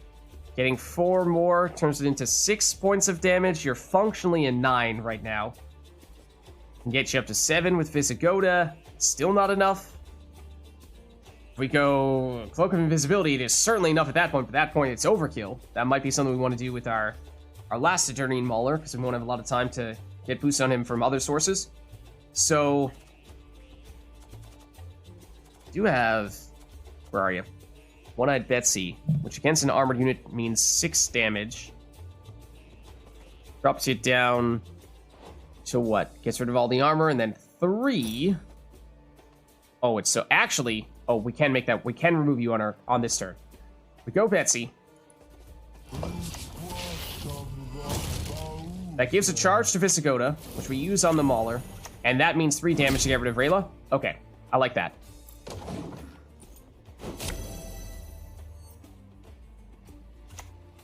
Okay, more boosts. I mean, at this point, they do those little boosts. I'm not that concerned about it. It's more so if they have engines. At this one, I mean, I guess it's getting pretty late in the match now, so there might not be much more time for them to make that happen, but I think now we're looking at probably recruits just to get the hand boosting happening. 101, 102, 103. 2 power. Well, then again, we'd like to have the Journey Mauler to be the recipient of those boosts. Yeah, I think we do this. Again, deliberately playing as many cards in this row as possible, because that is what is going to dictate how much value we get out of Great Oak, which will be probably our last card that we play. And the question is now, Visigoda, maybe we put one more boost on Temerian Drummer just to be a little bit safer. Try to keep that alive in case they do get a little more damage from somewhere, because that is exactly what they have. Except we needed one more boost to survive. So many times where we've been 1 turn or 1 point off. But alas, still holding on to a lead here, so still doing okay. So now let's go recruit, and now this makes sense because we can target that boost on the Mauler. So now that's 4 points of value on this, and we can go Stannis on our next turn. Then we can go Cloak of Invisibility and get just a huge Eternian Mauler, and I'm not even sure they're going to have a unit that is big enough to get the full value out of that damage. So for that reason, I think at this point we'll use Visigoda to target Trident Infantry instead.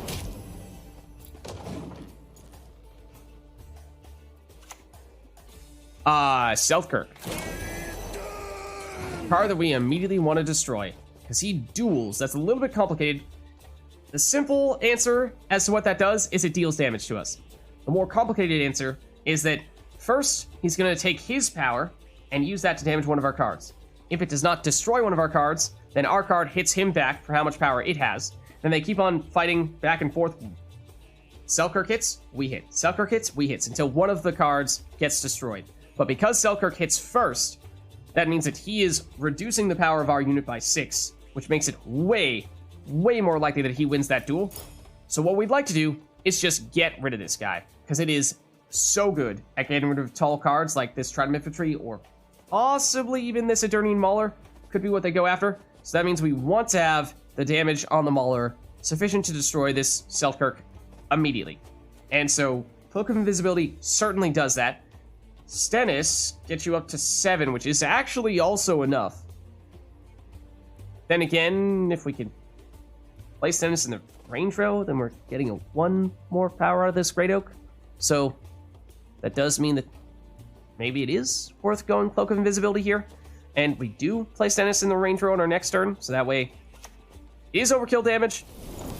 But I'm not sure that we were going to get a better target to go after than Selkirk anyway. Now, I'm sure the game is about to prove me wrong here and play something even bigger than Stennis, or rather, even bigger than Selkirk. On this turn, not really the case. I was definitely expecting to see a Scytheman, given how many boosted cards they have, because it gets boosted by 1 for each boosted ally unit. In multiplayer, it's specifically boosted ally unit in the same row, but in this case, it's every boosted ally unit, and they do have a lot of them, so that definitely helped them. But now we go Stennis. I'm not afraid. Range row. Fear is a commoner's trait. Which means we just boost a bunch of different cards.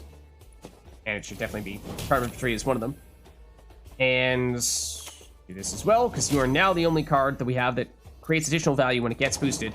Then we finish with Great Oak, which gives us more damage or boost, depending on what we're going for. Visigurd, more damage. Sintra will rise from It's a Knight's deck. How's it going? This is, it came out a couple of days ago. It is a new single-player Gwent game that is a lot of fun. It's a lot of fun. Rogue Mage. It's quite similar to multiplayer Gwent. Most cards have almost the same abilities, but in some cases have slightly stronger or slightly weaker. There are a few occasions where they're completely different, but Great Oak, for example, is the same.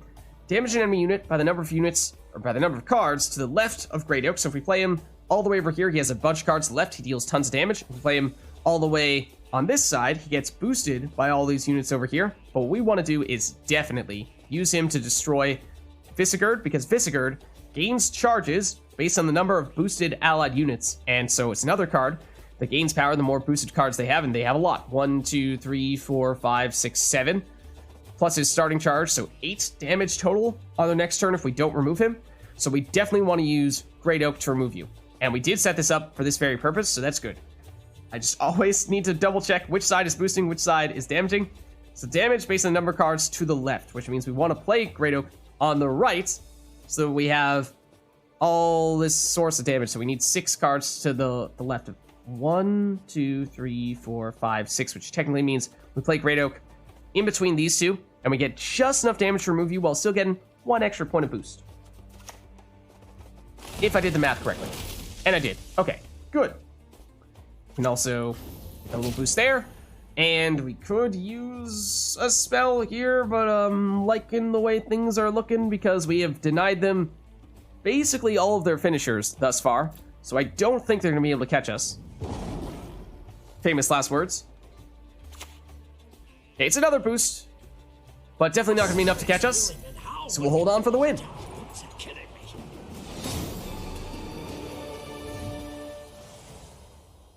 All right, we've defeated the fallen hero by a pretty sizable margin.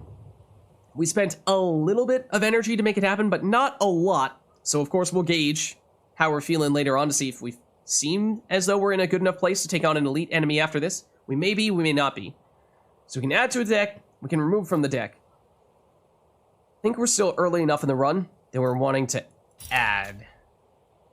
Okay, and these are some odd choices for the archetype that we're trying to build around here. So Nazca Sergeant, whenever you play unit with a deploy ability, boost self by 2. We saw this previously. We had the option of getting it, I think. In this case, slightly higher base power than usual because it's the blue glow. So it would normally be a 4. This time it's a 6. I still don't think that's reason enough to take it. We have Terror of the Seas, which starts with a little bit of armor and has an ability that we can use once we play it. Lose all of its armor and damage an enemy by that amount. Whenever we play a unit, gain 1 armor. Ooh. Ooh. Okay, so it's similar to the multiplayer version, but I don't think it gains armor when you play a unit in multiplayer. That is a lot easier to set up. And actually does have... We can set that up. I thought this was not going to work. It could still work in our deck. So that would be a great finisher, and that's something that we're a little lacking in this deck because we have so many engines. But we're starting to get some of those with Great Oak, we just saw, and this could be another one actually quite similar to Great Oak in that way. Just Great Oak can either do boosting or damage, where in this case it's definitely damage. Alternatively, we have the Callus, which damages an allied unit next to it by half of its value, and then damages an enemy unit by that amount. So it's a weird one, because technically speaking, that deploy ability is net 0 points. We're damaging ourselves, and we're damaging our opponent by the same amount.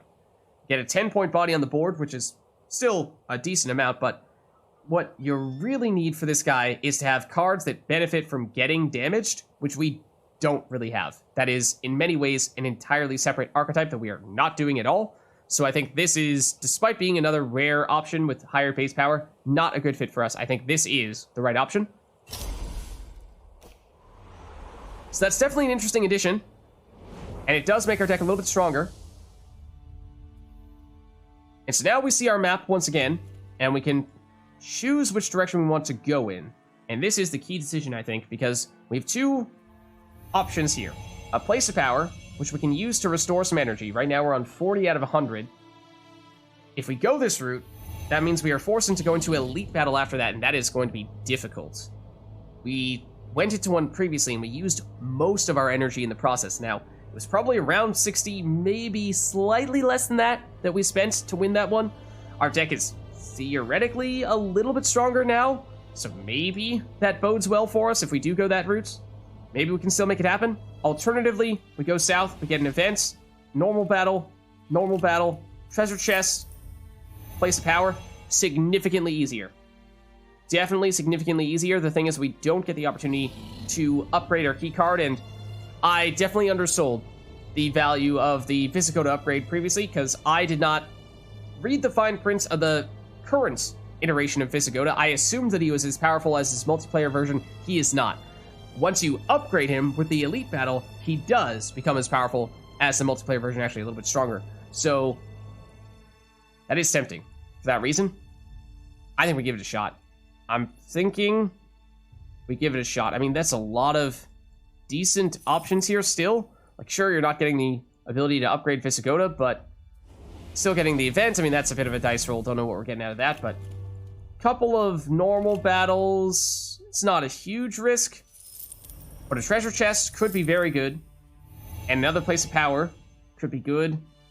Lots of battles if we go that route. I mean, there's a lot of normal battles, I guess, regardless if we go down that path, and that's the final boss. Is this actually, this might be our last opportunity to go for an elite battle. I wonder if it's hard capped, if there's an absolute limit, you can never have more than 2 elite battles in a map, because I think that's the number we saw with our previous run as well, so maybe that's just a coincidence. But maybe it isn't. So yeah, I think this is probably the run-defining decision right here, because this could be the very end. This could be the death of us. Do still get treasure on the other side, though. I think we give it a shot. I think we do. I think we go for it. Okay, so we're definitely going to go for the energy, not the upgrading unit by 3. And it's a small upgrade, but we don't even know if we're going to draw into that card that we upgrade. And the energy is going to be absolutely essential for this upcoming elite battle. That is, we basically committed to this when we decided we were going to go this route. It's the reason why we feel okay about it, or at least kind of okay about it. Still going to be difficult taking on this elite, but we at least have 60 energy, which is not that bad. So let's give it a shot. Failed experiment.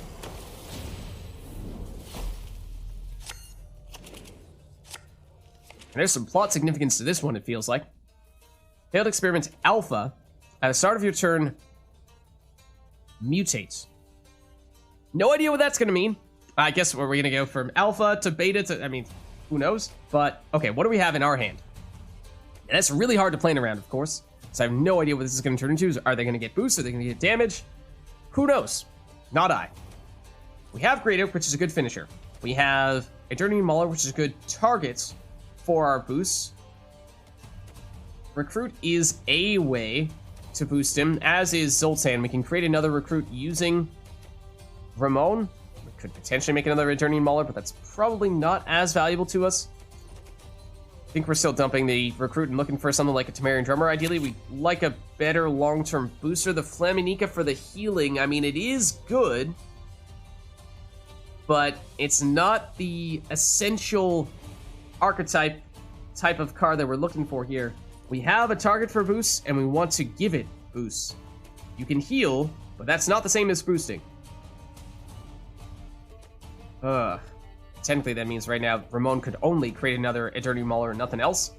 So it's this is the risk we run when we add new cards to the deck, is that yes, these are good, but they are situational, and they don't necessarily directly synergize with the rest of the cards in the deck. So it makes it tough. Like, we might be about to mulligan this Flaminica. I think we are. My greatest mistake. Today it gets undone. Okay, it is. It is exactly what I thought it was. It's not just a coincidence. It is really the failed experiment from the previous, previous encounter. We drew into Visigoda. Okay, there is what could be a encounter-defining card, because we really needed to boost, a source of boost, and we got one. Not the way we thought we were going to get it, but we drew into one, so that's very helpful, and we would like to upgrade him at the end of this encounter. So we also get this neutralizing serum. Neutralize the failed experiment for 1 turn. Okay. That gives us a little more insight So I think what's going to happen is this is going to be incredibly powerful, but it's only going to be in a certain form for a turn, and then it's going to transform into something else and something unpredictable, so we can temporarily quell it using this neutralizing serum if it is posing a particular threat on a given turn. But we can only do that twice. This is going to be a very interesting encounter, I think. All right, so technically, we would like to play Visigoda on our first turn to maximize the amount of charges he gets. The most skill-based boss in the game. Oh man, we are about to be in for a serious challenge then, but I'm looking forward to it. Okay, so Visigoda is technically, if we're being greedy, the card we want to play first. The problem is, he's 5 power. So if they have damage, he is definitely removable. If he does get removed, that is a big, big loss for us. So if we play him, we are definitely going to want to use our leader ability to boost him up with a cleanse. Even then, at 8 power, he might still get removed. So that is the risk we run if we go that route. Alternatively, we played a little bit safe at the beginning. I mean, we don't really have a great first turn play. Other than that, then maybe not even a Eternian Mauler directly. Possibly Ramon into Eternian Mauler, so that if this first one gets destroyed, we can at least still play another one from our hand. Or we go Ramon into Recruit, so that way we can get... Well, we want to have something on the board to boost in that case. Yeah. Oh, an Awakened Golem actually starts fully awakened, whereas that was not the case in the first encounter. That's kind of interesting. All right. I think it is Visigoda, and I think we are boosting him immediately. We could try going for a portal and just see what we get out of that, and maybe it's something that can help protect Visigoda, but who knows? That's a huge dice roll. I think we go Visigoda and we go Cleanse, and we just pray. We just pray. Sometimes the price is too damn high. So, what the heck is this failed experiment about to throw at us? We're about to find out. At least part of it. Whenever you play cards, spawn a random unit on a random allied row. At the end of your turn, mutate. Okay. They got Caravan Vanguards, which are point slams, and they got Ennestranger, who gives them value over time.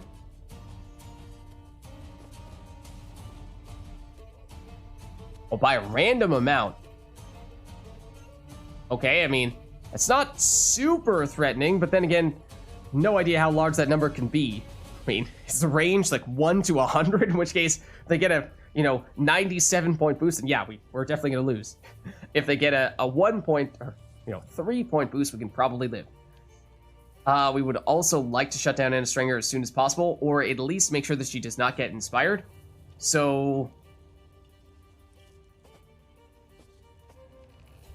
technically, Great Oak can deal 2 damage. Thunder can deal 3 damage. We could remove Ennestranger on this turn if we really, really wanted to. It's not really the way we want to use Great Oak. We like to save him for much later than this. So I think we try to be more patient than that, and we go for what is the greedy option, that being either Temerian Drummer or really Ramon into Temerian Drummer, so we get the boost from that as quickly as possible. I think that's the plan. And then we're going to use the leader ability, but I'm not sure which one. Let's do this first. We should, technically speaking, try to load up in one row.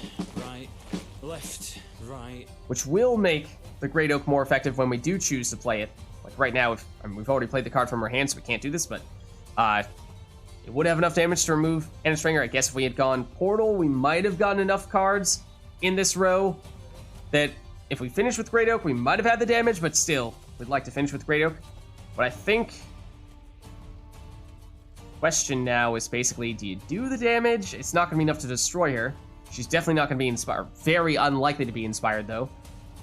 Do you go for the portal and just do a dice roll, see what you get? Maybe it's something good, especially early on. If we get an engine, then that could be a good time to benefit from that, because we have a lot of time to get it to do its thing.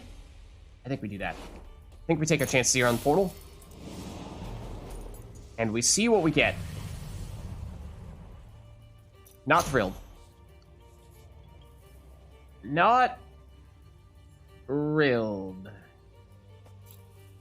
if we could target Ancient Golem Awakened, we could use that to destroy Stringer, or even this Caravan Vanguard, although this has more points, but it's not generating any long-term value.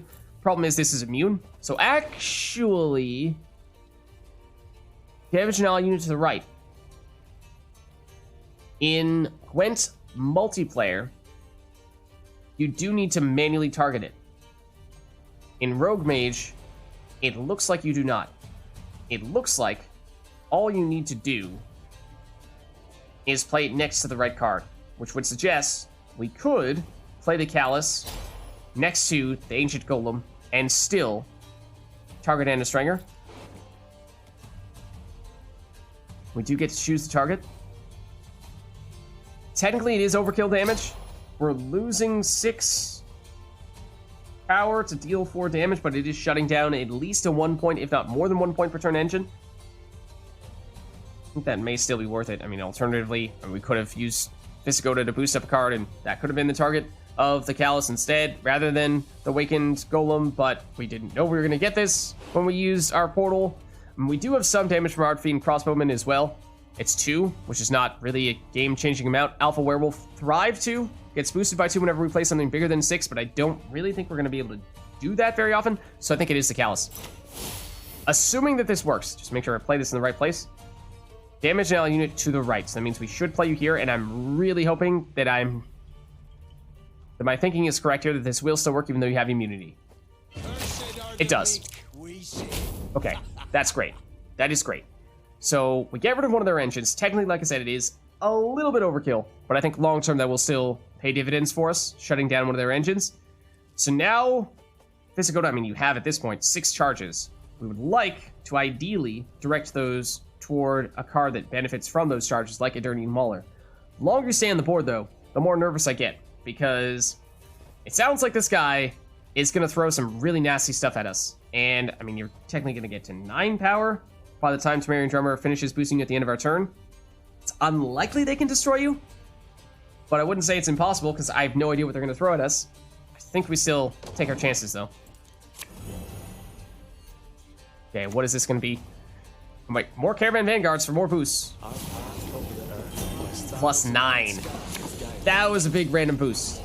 All right, what is it now? Whenever you play a card, damage a random enemy unit by a random amount at the end of your turn, mutate. So is it going to maybe alternate between damage and boosting? Possibly. Possibly. If so, then that means... if they're going to deal 9 damage, then Visigoda could get destroyed. I mean, you are going to be 10 at the end of this turn. But I, again, don't really know the range. How high can this go? 9 is probably bigger than I expected it to be, or might be the maximum. So that is a little scary. We would like to, on this turn, either play Temerian Drummer to get the boost started as quickly as possible, and Flaminica to start healing this Ancient Golem, because it is damaged, and there's a lot of healing we can do on that, and if the Callus happens to get damaged by the failed experiment, then that's another card that we can heal, and that's actually 2 points of value per turn in that case. So that would be nice. Or we could play the Eternian Mauler, and that gives us something that we can get the value from Visigoda boosts on. So if we're concerned about Visigoda going down quickly, then that is perhaps the safest option. So we can immediately use all these charges that we've been saving up. I don't know. Technically speaking, Heme Flaminica is, by some accounts, our most valuable option. Or we could go Temerian Drummer on this Temerian Drummer to make it harder for this to get removed if we're concerned that the damage might hit you. It's also something we could consider. Tons and tons of options. I mean, again, we probably gonna portal here, see what we get. Do it early, do it aggressively. Then again, we're getting, in some cases, some finishers. Great Oak, obviously, we have one in hand. The longer we go into the round, the more valuable this becomes. I mean, it could still be a decent play here. Dealing 1, 2, 3, 4 damage, or getting 4 boosts. Either way, it's 12 points of value. Living Armor is 10 points of value. It notably cannot get boosted from cards like Visigoda or Temerian Drummer, because its value is always set to the amount of armor it has. So unless we're giving it armor, it's not going up. Botchling is an engine, and it is still fairly early in the round, or in the match. So this is damaging the highest unit by 1 every turn, or if we flip it over into a Lubberkin, then it boosts us by 1 every turn. So that means what? 12 points.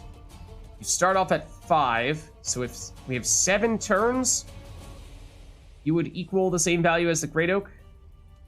That's a long time. 1, 2, 3, 4, 5, 6 cards in hand. Technically, and we're going to draw 2 more. Technically, that does equal more value, assuming that you stay on the board for that entire time, which is not necessarily a guarantee. So it's riskier, but it does have a higher upside. This is the safe option. This is just the wrong option. Do we have anything that we really want to get rid of? Not so much. Yeah.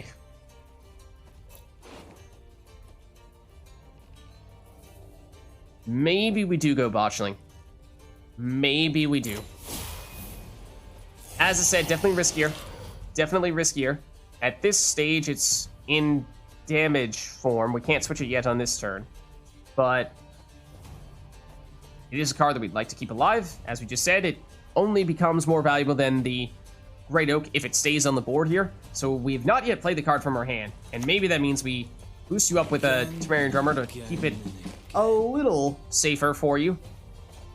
And, I mean, we could also use some Visigoda boost here. I mean, we're deliberately saying we'd like to save those for a big burst on this Eternian Mauler. Maybe we stick with that plan for the time being. We also can neutralize you on 2 occasions. Thrive, damage an enemy by 2. Okay, removes the Callus. I don't remember how much power the Callus had. 8 is a lot of damage. But he did not have any long-term value. He had already used his ability, so probably still rather than that than a Temerian Drummer, or certainly rather that than Visigoda, even Botchling. We did get Terror of the Seas, which is a good finisher, much like the Great Oak, a card that gives us a lot of damage at the end of the round.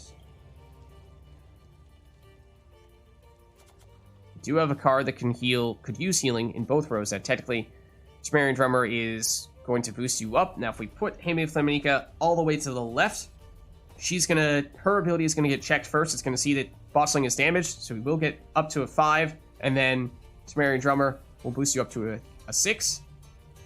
Still means just 1 turn of healing from the Flaminica, so she is still a better option here in that row. But let's see, what are you doing now? Okay, so there are even more forms. There's blue, which I think was the boost. There's red, which is the damage, and then green. Whenever you play a card, spawn a random unit in an allied row. Okay. This is, I think, what we saw the first time, right? So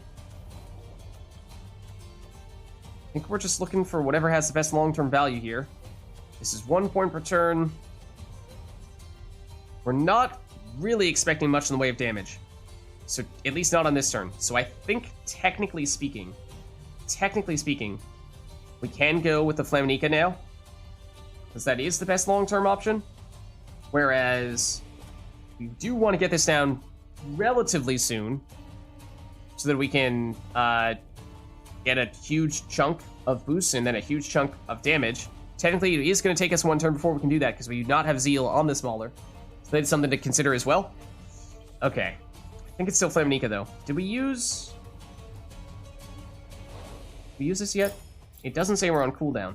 So I think we still have the option of going that route as well. I mean, we've established this is probably the best card from our hand. But I think we do, once again, get aggressive.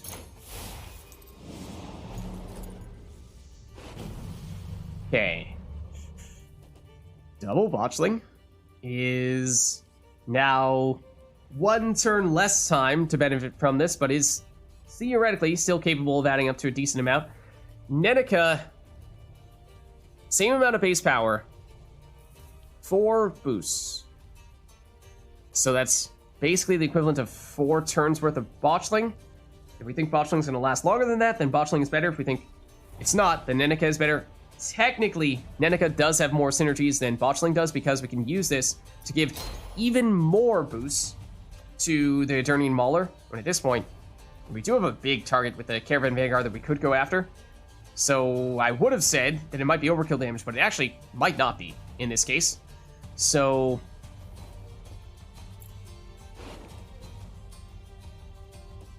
I think we might prefer this. It's close. We would get about a couple more points of direct damage, direct value from the botchling, but because this gives us more, significantly more indirect, where we're guaranteeing that we're boosting up the Eternian Mauler, I think that is perhaps still preferable. Again. And Flaminica.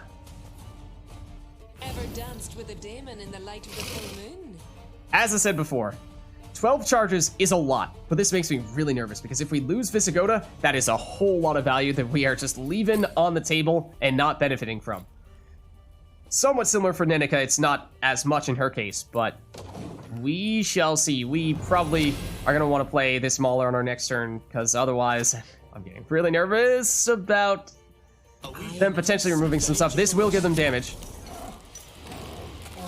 It's going to deal 4 damage to a random unit of ours. Now, 4 damage actually at the moment is not enough to destroy anything. What version do we have here? This is the one that's going to boost a random ally. Now, technically, I think the damage is the most threatening for us because it could remove some key cards. The boost is probably the second most threatening because they can get some big cards out here. Then again, if we're going to have a huge source of damage on the Mauler, then it is going to be a good way to target a really tall card. So for that reason, we're actually not that opposed to them having something really big, and might even want to switch over the botchling into its boosting form, the Lubberkin, so that we are not reducing the potential value off of this Mauler, which is technically what is happening right now, because you're always going to target the highest unit, which is also going to be what we want to go after with the Mauler. And with 12 points of boost here and 4 points of boost here, we do theoretically have enough damage to take you out. So yes, I think we do want to flip you. Oh, also we drew into Cloak of Invisibility. Okay, so yeah, if we do use this on the Mauler, then it's just absolutely astronomical damage. We're talking on the order of about 30, if not more, once we start adding in things like Zoltan and Recruit. So we have a ton of damage, or at least can get a ton of damage. And that means I think we're definitely flipping you. As of right now, you would boost a Temerian Drummer. Okay. I think we're still looking to do this. And we're probably still looking to go this route. And on this occasion, we will go the route of... Well, not loving our options here. Nekker early is great. Time to boost up a Thrive engine, 2 Thrive engines technically, every time we play something bigger than 1 power, which would be great. Problem is, we're now middle of the match and not a ton of time to benefit from that. So that's not really when we want to see this. Similar with the Nausicaa Sergeant, I mean, we're really at that breaking point where engines, the cards that start weak but gain value over time, not a lot of time to benefit from them anymore, or at least very soon we'll reach that point, and we also don't have a lot of cards with deploy abilities. Living Armor is a point slam, and so that might mean this is the direction to go here. This might be the direction to go here, just a simple, straightforward 10. 10 points. Not much else about it. Yeah. Yeah? I think so.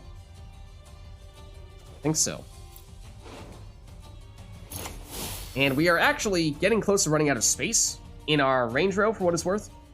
And I think we are going to want to play the Eternian Mauler in that range row so we can put it next to one of our Temerian Drummers. So we also want to make sure we can squeeze in a Great Oak there as well. So for that reason, I think we actually are going to play this in the melee row. And technically, the Flaminica cannot heal you, I don't think, because you could only get healed if we were to add armor to you.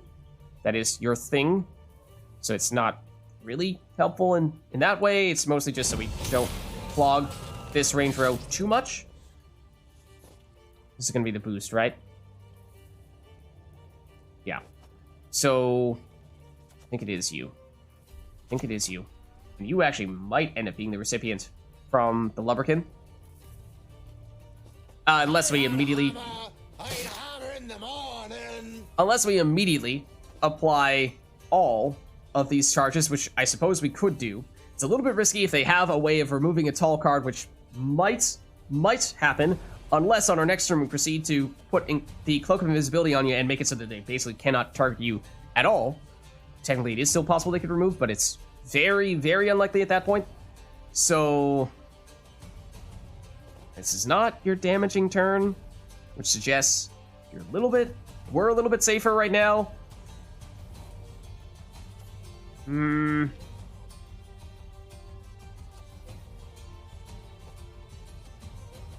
We should probably at least use some of these. I think we use Neneka's, because she's on 5 power and is more vulnerable to getting destroyed. It does mean that now the Lubberkin is definitely not going to boost you. It's going to boost one of these Temerian Drummers. I think that's still okay, because these are still cards we want to see stay on the board, and they do gain value over time, and they are a little bit vulnerable at just 4 power. So I think that's okay. We'll save Visigoda. He's 11 power, much harder for them to destroy. And depends to a certain extent how many boosts are we going to have on this guy, because it might get to the point where the boosts are overkill. And we don't really need to boost you any further if we're just trying to remove this 14 power Caravan Vanguard. And then we might prefer, in that case, to direct those boosts toward a Temerian Drummer just to make sure that they stay alive, or not really sure we have a more viable alternative unless we use more teleportations or portals. So I think we leave it here for now. We're not going to draw into anything else from our deck. Okay, they do hit Living Armor, but it actually does not deal damage. Okay, speaking of Temerian Drummers, what was it they tried to hit Living Armor with? Because it didn't work. Because of visibility? Not sure. Okay, they're gonna spawn on their next turn. So that means we really outplayed them on that turn. We did lose one of our boosting engines, and unfortunately it was the one that was boosting up the Eternian Mauler, which is a card that we cared more about than, well, at least the card that needed boost more than this Temerian Drummer on Visigoda. So if we do go Cloak of Invisibility on the Mauler, we're getting what would end up being a 21 damage ability, which is overkill. It does remove a 14 power card, but it is still overkill. We could, because it has immunity and Veil, potentially wait to use that order ability and see if something bigger comes on the board later on, in which case that becomes a better option for us. We get that luxury to wait a bit with that immunity. Maybe that is worth doing. Alternatively, I mean, there's not much that's time sensitive here anymore. We actually want to wait on the Great Oak. We want to wait on Terror of the Seas to the extent possible. It can still boost you further with cards like Zoltan and with Recruit. Even beyond what we're giving you with Cloak of Invisibility. I think we do it. Unless, I mean, if we want to use another portal here, or another, yeah, you know what? We'll do it. Why not? We'll do it. Last turn did go well, but except this is why we did this first. Because if we get something like Morkvar Card of Terror, we can damage an enemy until it is damaged, so 1 below its starting power. On a highly boosted card like Caravan Vanguard means it would drop you down to a 2. So that's 12 points of damage on top of a 5-point body, so 17 points of value. That's huge. That is huge, and means that you would not have a good target at all to damage, unless we're waiting around for something else to pop up. So I think we'd still do it, because this is amazing. But it does raise more questions. You'd love to see it. My favorite thing is, once in a multiplayer match, and this might mean nothing to you guys who have only done Rogue Mage, but for those of you who have done Gwent multiplayer, I had an opponent who had I want to say at least 100, possibly 200 point a Glace on their last turn, and then I was just waiting on my last turn to play Morkvarg, and I had Dogger on the board. So what happened was I used Morkvarg, damaged this like 1, maybe 200 power card down to 3 with Morkvarg. So it took like a minute plus to deal all that damage with that same animation there, and I had a card that got boosted for every point of damage that I dealt. So not only did I have my opponent go from like 300 points down to 200 or 100 points, I also went up and basically like doubled my points as well, it was just amazing. I loved it. There's, I think I made a highlight of that on YouTube.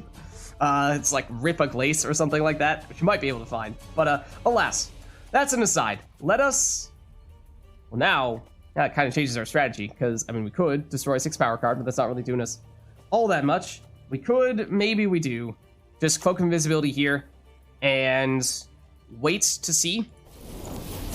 We'll wait to see if we have something that we can benefit from dealing 21 damage to, because that's a lot.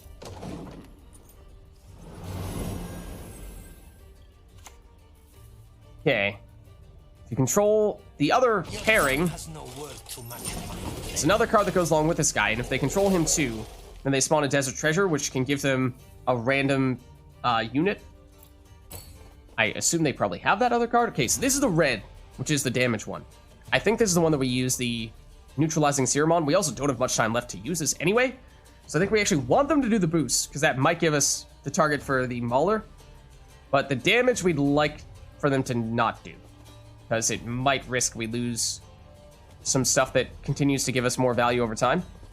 So let's use this one, especially because that means we keep more cards in this range row where we can get more power on the Great Oak.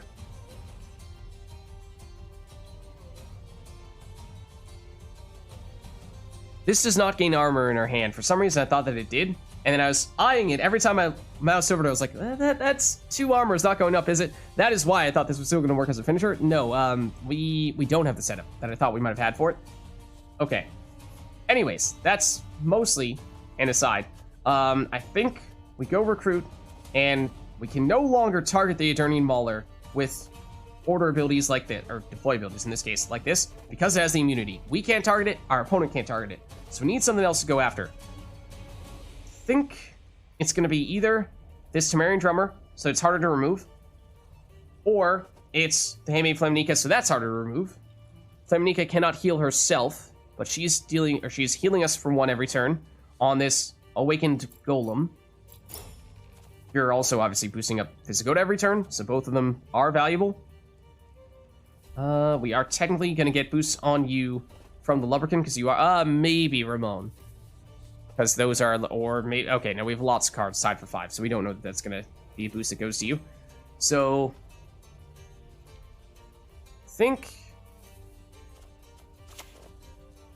I mean, you're lower, so you're more vulnerable, so we should go that route. We have a big lead. Do we need to use the energy here?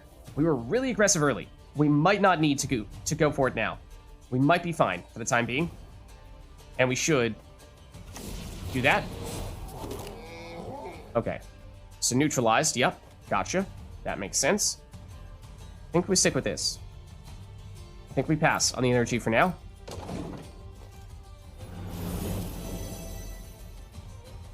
Okay, what are they going to do? Damage a unit by 3. Going after the Lubberkin. It does have some long-term value, so understandable that they would target it.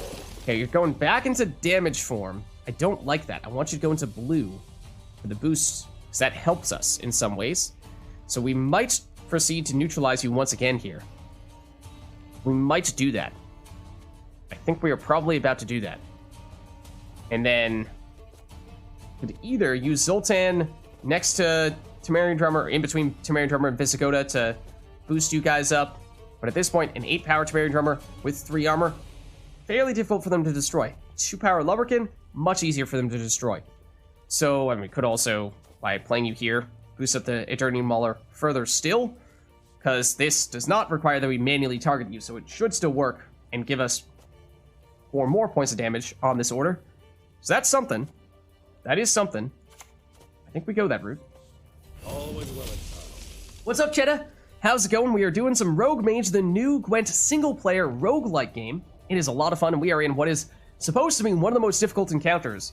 So we're working hard here, but I think we're in decent shape. I think we are in decent shape. We have a large lead. We do have a large lead. Does that mean that we get greedy now and stop spending energy? Possibly. We could, once again, neutralize the failed experiment. I am thinking that is probably what we want to do. In some ways, I'd like to sneak in Great Oak before we use this one, because that means one more card in this row to make Great Oak a little bit stronger. But at the end of the day, I think avoiding this red experiment with damage is more important. So I think we still do this. Now, is it always going to turn back into red? Does it need to do red before it switches to something else, in which case it's kind of unavoidable? Bear Abomination is just a 6-point slam. That is a not so great card. No, it does switch, and it is blue. Okay, so I like that. I like that. That means we might get a good high-power target for us to do 20... I mean, it's probably still not going to be 25 damage worth of value, but something. Then I think we are actually going to go Terror of the Seas here, because if we played in the range row, it means one more card in the range row, which means slightly more setup for Great Oak as our final play. It's not going to be amazing. We can immediately damage something by 2, which we could remove you. Remove you. Not sure either one makes a huge difference here, but we can do it. So I guess we will. Technically, I guess the way to play this is technically you play it early. You don't immediately use the order ability. I mean, you can, but you deliberately don't use it immediately. So that means as you play more cards, it gains more armor, and therefore, near the end of the round, it has much more than just 2 damage. We did not play it that way, but yeah, we should have treated it more like an engine rather than like a finisher.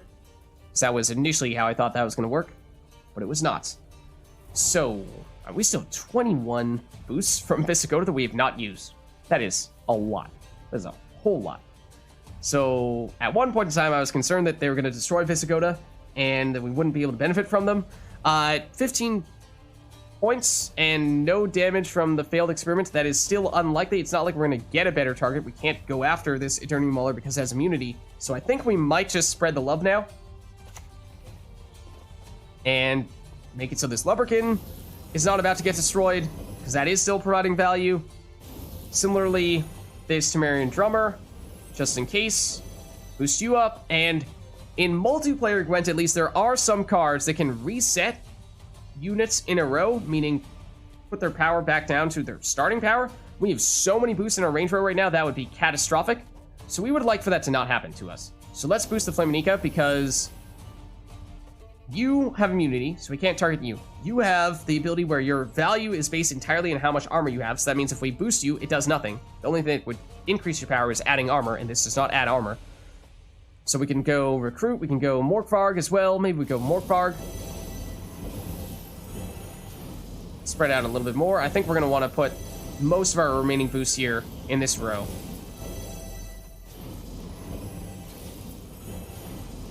There are also some cards that will damage, in multiplayer Gwent, that will damage the highest card, or destroy the highest value cards in a row. And if there are multiple cards that have the same value, they will destroy all of them. So I'm deliberately going to try to make it so that we do not have the highest cards tied. Otherwise, they might be able to double the value if they have that type of card to remove those. So we can get you up to 12. That's fine. It means if they do have one of those cards, they remove Morkvarg and Morkvarg alone. So I think we leave it at that, and we have a huge lead here. In large part, probably because we spent energy very, very aggressively, very early. We did just spend one of the things that we were saving up for a very long time, but the other one is this Eternity Mauler order ability. So we still have some value that we've been saving up here. And this should be a pretty big finisher. Hoakim will give them a point slam.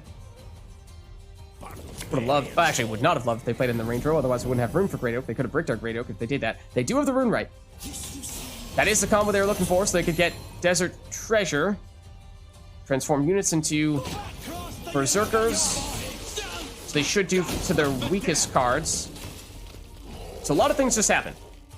They played Rune Right, which was the card that they combined with Dulla here to give them a Desert Treasure. So they were able to pull off that combo. Desert Treasure gave them a random unit. That random unit was Munro. Munro can transform allied units into Dwarf Berserkers. Dwarf Berserkers are 3 power cards with 5 armor. At the end of their turn, they damage themselves, meaning they remove some of their armor, and deal 1 damage when they do so, at least until they run out of armor. That's why I said, when they did the transformation, they should have transformed whatever their lowest cards were, so that they, for example, if they transformed a 16 power Bear Abomination into a 3 power Dwarf Berserker. Probably a bad trade. But speaking of 16 power, that is going to be absolutely the target of our Eternian Mauler here. It's still overkill damage, but I mean, it's still decent value. I mean, that's not that far away. But Great Oak will give us some either damage and or boosting. Is there anything that we really want to remove? I mean, we can get rid of the Dwarf Berserker, but it's just 1 point of damage per turn. And so it's not a huge threat at this point. It would have been more threatening later on, or rather earlier on. Great Oak. How much damage are we talking here? We have 1, 2, 3, 4, 5, 6, 7, 8 cards in a row. That is the maximum. So we can get 8 points of damage or 8 boosts or some combination of those things on that spectrum. So technically this is Thrive, which means if they play a card that is higher than it, this will get boosted. So this could turn into slightly more, and therefore is technically, I think, the most valuable thing to destroy. That means we can go for not quite the maximum damage 7, get 1 boost on Great Oak, and that will be sufficient. And we could also go Tear the Seas, weaken you down to a 5. Technically, that might be the best answer. Use Tear the Seas, weakening down to a 5. And actually, then again, means Great Oak. If we played Great Oak first, you would have had more armor, but the reason why I did this is still going to be on net worth 1 more point, I think, because now we can go and give Great Oak a little more boost. It's 1, 2, 3, 4, 5, basically right in between these two. Should be enough damage to remove you and still get 3 boosts on Great Oak, if my math is correct, and it is. Now we go and we have another boost, which I mean we can use if we'd like. And we use this huge damage ability. Like I said, it is overkill. We can only get 16 points of value from it, but that is still quite solid. Now the question is, when we have basically double their power, how do we feel? Do we think they have some absolutely amazing finisher that is somehow going to make up for the huge advantage that we have here? In which case, maybe we do want to spend another bit of energy here for a portal, and maybe we get a really nice finisher. Maybe we get a little bit of a boost instead, play it a little bit safer. Or, I mean, 3 points of damage, is that really going to change anything? It's not like there's anything important that we can remove with 3 damage. So it's really, do we feel like we need a portal and roll the dice on getting a new unit that may or may not be particularly helpful at this stage? Or do we think that this large advantage here is sufficient? I feel pretty good about that, but they're going to get damage from the failed experiment Red. They're going to get a little bit of damage from you and from you. Got rid of their Thrive card. But it's mostly just down to this card here. It would have to be humongous. The only thing I can think of is if they were able to reset this range row, that would probably be enough for them to take the win. But I think we can take our chances on that. I think we can take our chances on that. This, I feel, is a big enough difference. Okay, we'll be fine. Reinforcements is not that big. We will be fine. They get some damage, it's 5. Even after that last burst of points, we still hold on for the win. And you guys are saying that's one of the most difficult encounters, so we not gonna lie, that might have gone to my head a little bit, and that might have been why I made a point of getting really aggressive on using the portals early in that encounter, but hey, it certainly paid off.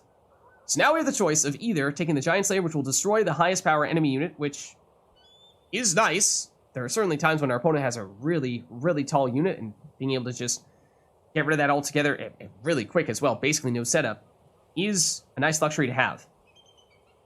Alternatively, well, actually, this is kind of interesting. In multiplayer Gwent, this card does not do this. It does not do anything like this. In multiplayer Gwent, it is a bronze card, and then it has the sort of much duller border. But in Rogue Mage, it has the gold border here, which suggests that it is a rarer, more powerful card, which, given how it has a totally different ability, is pretty accurate. So, at first I glanced at this card, saw it, recognized it from multiplayer, and I thought, it's not that good. Why would we want this over upgrading our key card? Then I looked closer at the ability and thought, you know what? Hold on. Maybe it is. Yeah. Okay, yeah, it is enemy unit. For a second there, it's like, oh, can it destroy our own unit? No, it is enemy unit. But yeah, it depends. If they have something really really tall, then it can be great value. If they don't, then it's almost nothing. Oh, it's like the damage and the boost from the failed experiment, like that can go, like, what is the maximum? Because I think the highest we saw was 9. At least that I remember. We might have seen 10 on that last turn. 10 from something, but I don't remember if that was from the failed experiment or if that was from something else instead. Because, I mean, if it goes higher than that, then that can be some pretty huge point swings that are hard to account for. But yeah, I think I sold the Visigoda upgrade short previously. This is much better than I gave it credit for, because previously I thought that our existing Visigoda gained a charge whenever a card was played, regardless of whether it was us or our opponent. That is not correct. Our existing Visigoda only gets boosted when we play a card. So this functionally doubles the amount of charges he's going to get. That's what I thought he had, because that's what he does in multiplayer Gwent. He also gets the additional 2 more starting charges, so the floor is higher. So worst case scenario, he gets destroyed immediately. You still get a little more out of him. So, I mean, I do really, really like this card. He's one of my favorite cards in Gwent multiplayer. So, I'm probably leaning this way.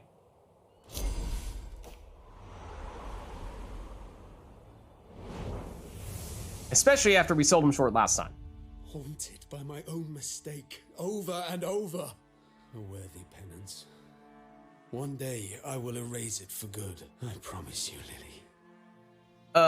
Okay, so we killed it, but theoretically it's not gone. That's not really what I wanted to hear. We did use a ton of energy to make that happen, though, of course. So that means that, fortunately, we don't have any battles for a little while here, and we may get a place of power before we run into any subsequent battles. In fact, we are almost certainly going to go in this direction so that we can make sure that that happens, because if we go this way, then we do not have that opportunity. I mean, who knows what's going to happen from these events, though. So we'll see what happens here first. Okay, we've seen this before. We saw this in our previous run, and this is actually a decent occasion for it. So, unstable place of power. You find an unstable place of power. Considering its condition, drawing energy from it would be dangerous. So we gain... Oh, I thought this was a guaranteed 100 energy. I think when I previously saw this, I thought this was a guaranteed max out your energy. No, it's 1 to 100. So it's still a huge, huge range. Total dice roll. You could get almost no value out of it, or you could get amazing value out of it. At that time, in the previous run, we had decent energy, so it just wasn't worth it. But this time, we are very low on energy, so if we did get a high roll on that, then it could make a big difference. On the other hand, we would add 2 wounds to our deck. Also, the music is getting higher and higher pitch, which is making me really tense. It's like, if we just stay on this page for a long time, does it eventually climax and just go like, ah, you need to make a decision right now, otherwise you're going to automatically get this to backfire on you? Like, I don't know. But it adds 2 wounds to our deck, which basically are dead cards, which when you consider the opportunity cost of that means you're not playing an important card. That's a pretty big deal. So it's a big dice roll. But I think, assuming that we go the other path we were talking about, where we can guarantee that we get a normal, safer place of power, then I think we can go that route. And since we don't have any other elite battles anytime soon, I think we've done all of our elite battles already. Think we're fine here. You know full well the dangers of the unknown. Deciding not to risk it, you leave the place of power and continue on your way. So if we did do it, then it might have opened up the option of going this direction and going straight into some other battles. But I think knowing that we have treasure followed by an immediate place of power before we do these 2 battles, that makes me a little more confident. And we have another place of power here after those battles and some other unknown events, more battles, and then we're talking the end. So we're getting kind of close. In theory, we've done both elite battles, so that should be the hardest encounters. Then again, we saw in our first run that as time went on, even the normal battles, they were pretty easy at the beginning, but toward the end, they did start to ramp up in difficulty there as well. So, I mean, either way, it's treasure chest next. And we did see a couple of treasures last time that looked intriguing. Obviously, we could only take one of them, but I'm hoping we might see one of them here, one that we passed up on. Well, we did take Cloak of Invisibility. That was the one that we hadn't had before. We thought, it's interesting. Maybe we give it a shot. But seeing it for a second time here does, of course, in hindsight, maybe think, oh, well, we should have taken the other one, and then we could have gotten our Cloak of Invisibility here. But obviously, that's not the way that it works. Getting a second one, I mean, we've seen 15 points from one card is a lot, and it's a good finisher for that reason, because it doesn't require any setup. It is also, at times, nice to play it early, so that if we have a card that we really want to stay on the board, we can make sure that it does stay on the board, because it's going to be basically impossible for our opponent to take it out. So we've gone back and forth. Is it something we want on Visigoda to keep him safe, or is it something that we want on an Eternian Mauler so that he gets more damage on the Order ability? Could go either way. So that's hard to pass up another one of. On the other hand, we need to draw into it to get the value from it. Raven's Armor. This is a passive. So it starts on the board and it stays there, and we automatically get it. All allied units have 2 additional armor. So if our opponent is dealing a bunch of damage, it's a great way to mitigate that. If they're not, then it gives us basically no value at all. So in that way, it's a little bit of a dice roll still. Hedge Knight we saw in our previous run. Start off with 6 power and 6 armor. Mostly just there, so you have a unit that you can boost right off the bat in case you have something like a Temerian Drummer you want to play on your first turn. Get 1 more point of value out of it. Still not a huge fan. I think for the most part it was underwhelming. I think we go Cloak of Invisibility here.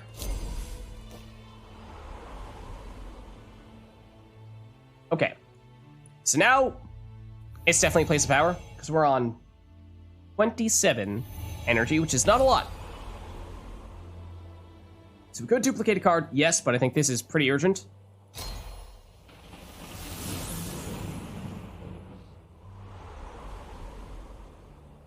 Okay. Now we're into normal battles. So that means you, and then a bunch of question marks, and then a place of power.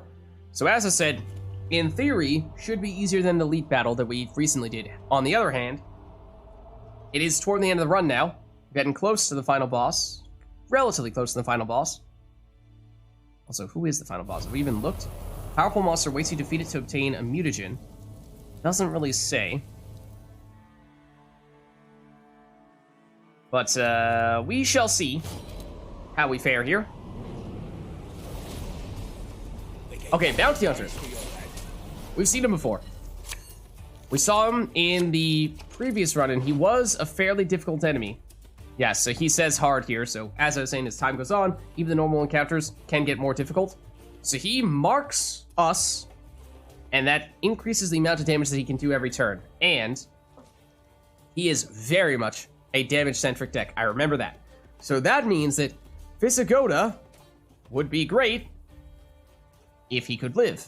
However, this is a great example of a time where, without some additional support, Visigoda will get destroyed very, very quickly. We did, of course, just upgrade him, so he's stronger than he was before, and we do have the Cloak of Invisibility in hand. So I think what we're looking for here is probably first turn Visigoda, use Cleanse on him to boost him up.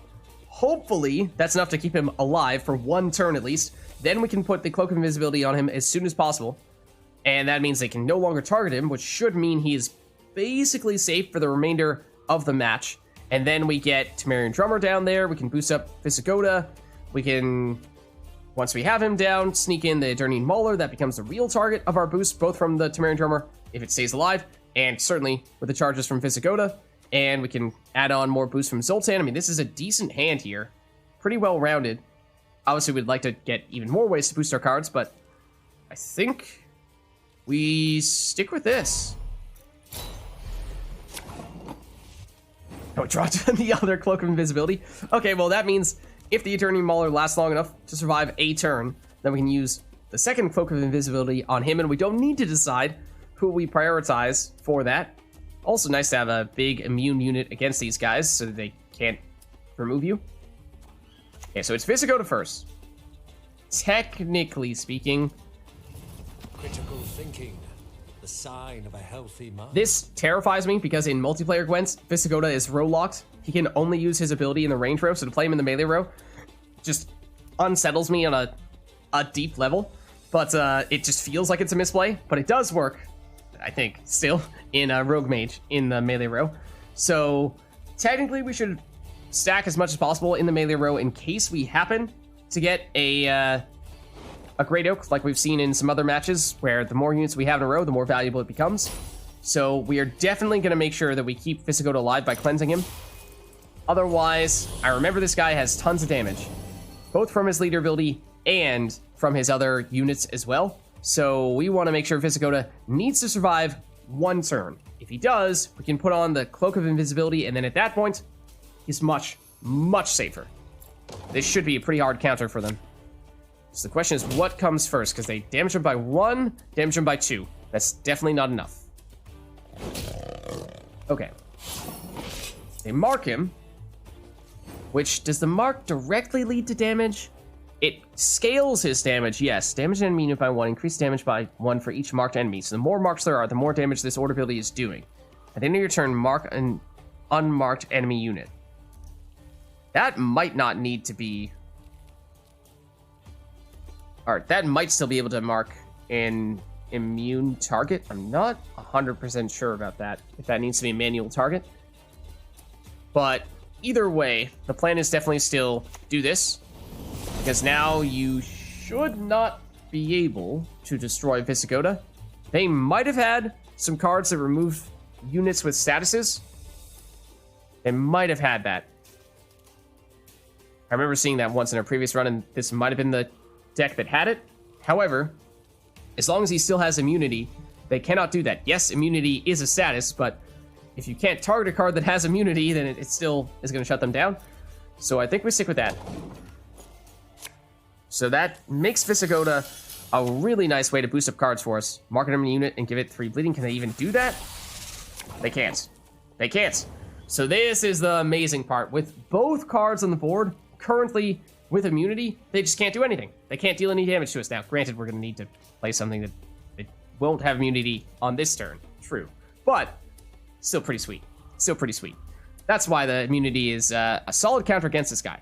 On this turn, we will probably go Ramon to create an additional Temerian Drummer, because we can use that to boost up our immune units even higher, I think. And then, you know, once we get a Eternian Mauler down on our next turn, we can then immediately load up on all of these charges that we were building up on Visigoda. So I'm liking the way this is looking here.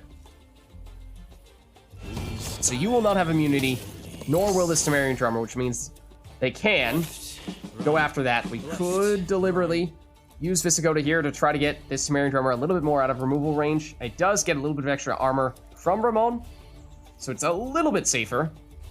They have 1 marked unit, so this is worth 2 damage, and plus the damage of whatever they're going to play, which, I mean, it's possible. It's not that likely, but maybe we'll throw on a couple of boosts here just to see if that is enough to keep you safe.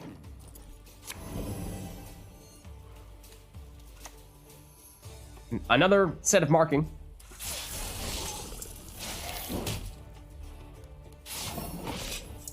Now they have plenty of units to mark. Okay, so I think the plan is get an Eternian Mauler next to this Temerian Drummer, have that be the recipient of the boost rather than Visigoda. Nice as it is to have an immune unit be the one that receives a ton of boost. I mean, that is eventually the plan with this Eternian Mauler as well, using our second Cloak of Invisibility. I think we go that route. If I had a hammer, I'd hammer in the morning. I'm not going to immediately use all these boosts on the Mauler, because I do know that they have... I'm pretty sure they have cards that can remove something with status immediately. So if they are to mark and then remove something with status, they could remove Eternian Mauler on their next turn right off the bat. So I don't want to invest all those charges into him and immediately have him get destroyed. So for that reason, I'm going to invest a little bit so he doesn't get destroyed by straightforward damage. But then on our next turn, once he has the immunity on from Cloak of Invisibility, then he becomes much safer. Technically, at that point, we won't be able to boost him up with Visigoda, but at that point, he's going to receive 15 boosts, so he's not really going to need it anyway. We'll use these remaining boosts and the boost that we gain later on our next Eternian Mauler.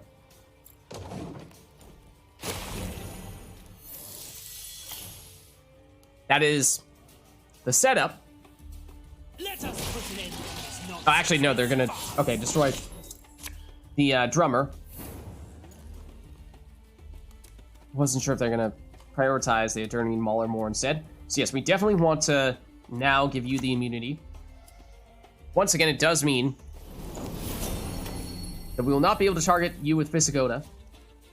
That's the downside. But I think that's more than a fine trade-off. And technically, I think they're going to be so focused on damage, not so much on boosted.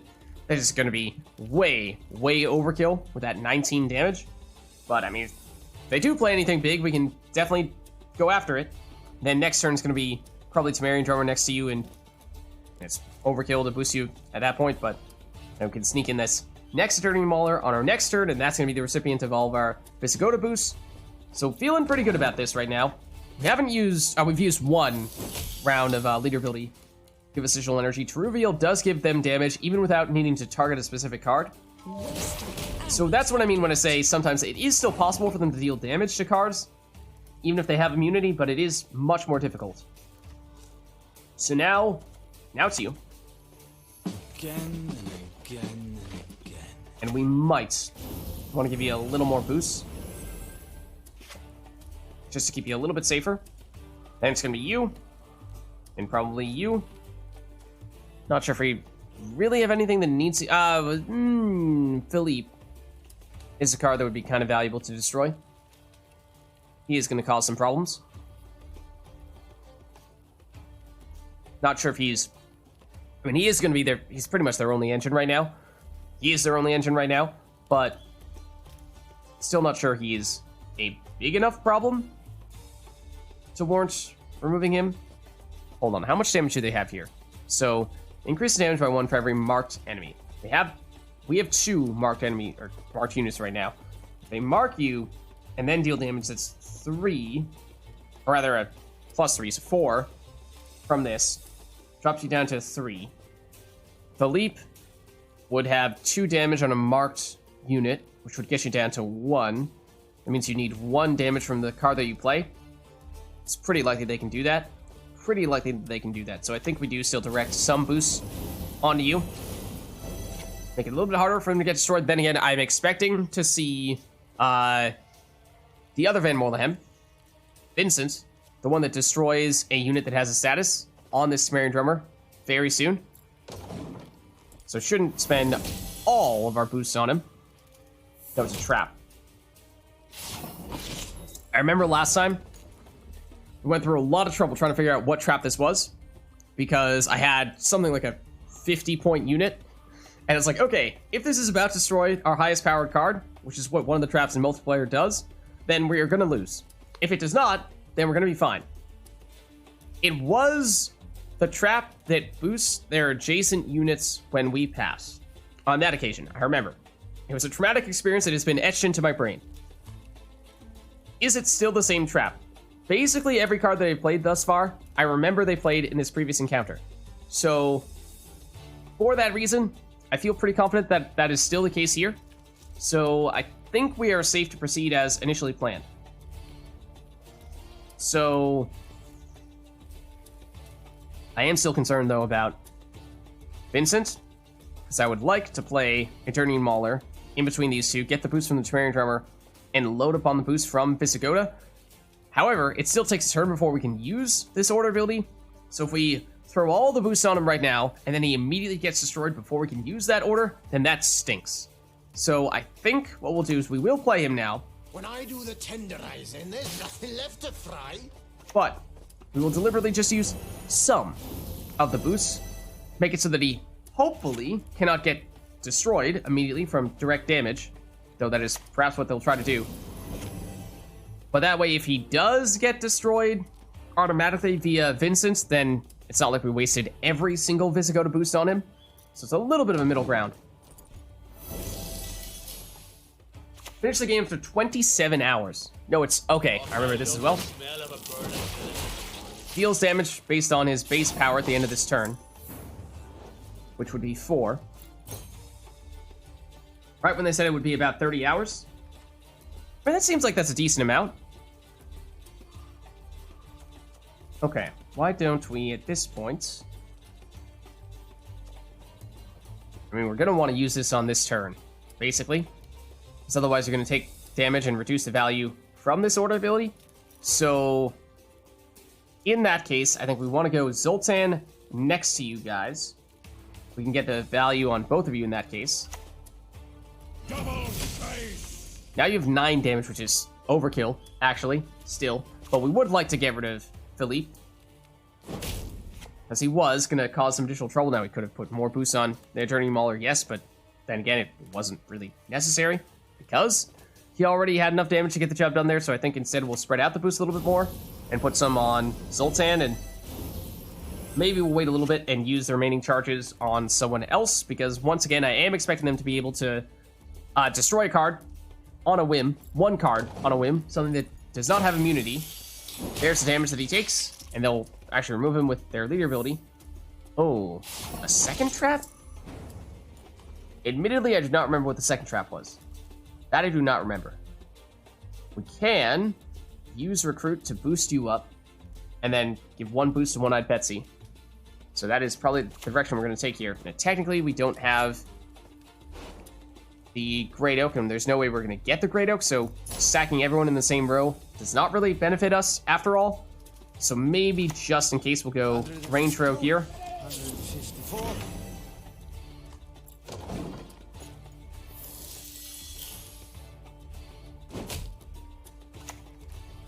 I remember Falibor. They do not have enough targets for him, even if they wanted to. So he deals 3 damage. Okay, yeah, that does damage everything in a row. That's why I wanted to play that last card in the Range Road, just in case. So this trap damages everything in a row, whichever row has the most cards in it, by 2. So that's why there's reason not to play everything in the same row, because of this card. But you deal 3 damage to an enemy, and then if that kills an enemy, you can damage another enemy by 2, and if that kills something, you can damage an enemy again by 1. They were able to destroy 1 card, then they only card they could target after that was Zoltan, and he had a bunch of armor, so it didn't really benefit them to chain the extra death blows there. Now, last card is One-Eyed Betsy, and 4 potentially more damage if they have armor, but they don't. So nothing here that has any additional long-term value, so we're just taking out a 4, basically, or lowering something, lowering a 5 down to a 1 if we really want to, or you down if we really want to. Shouldn't make a huge difference.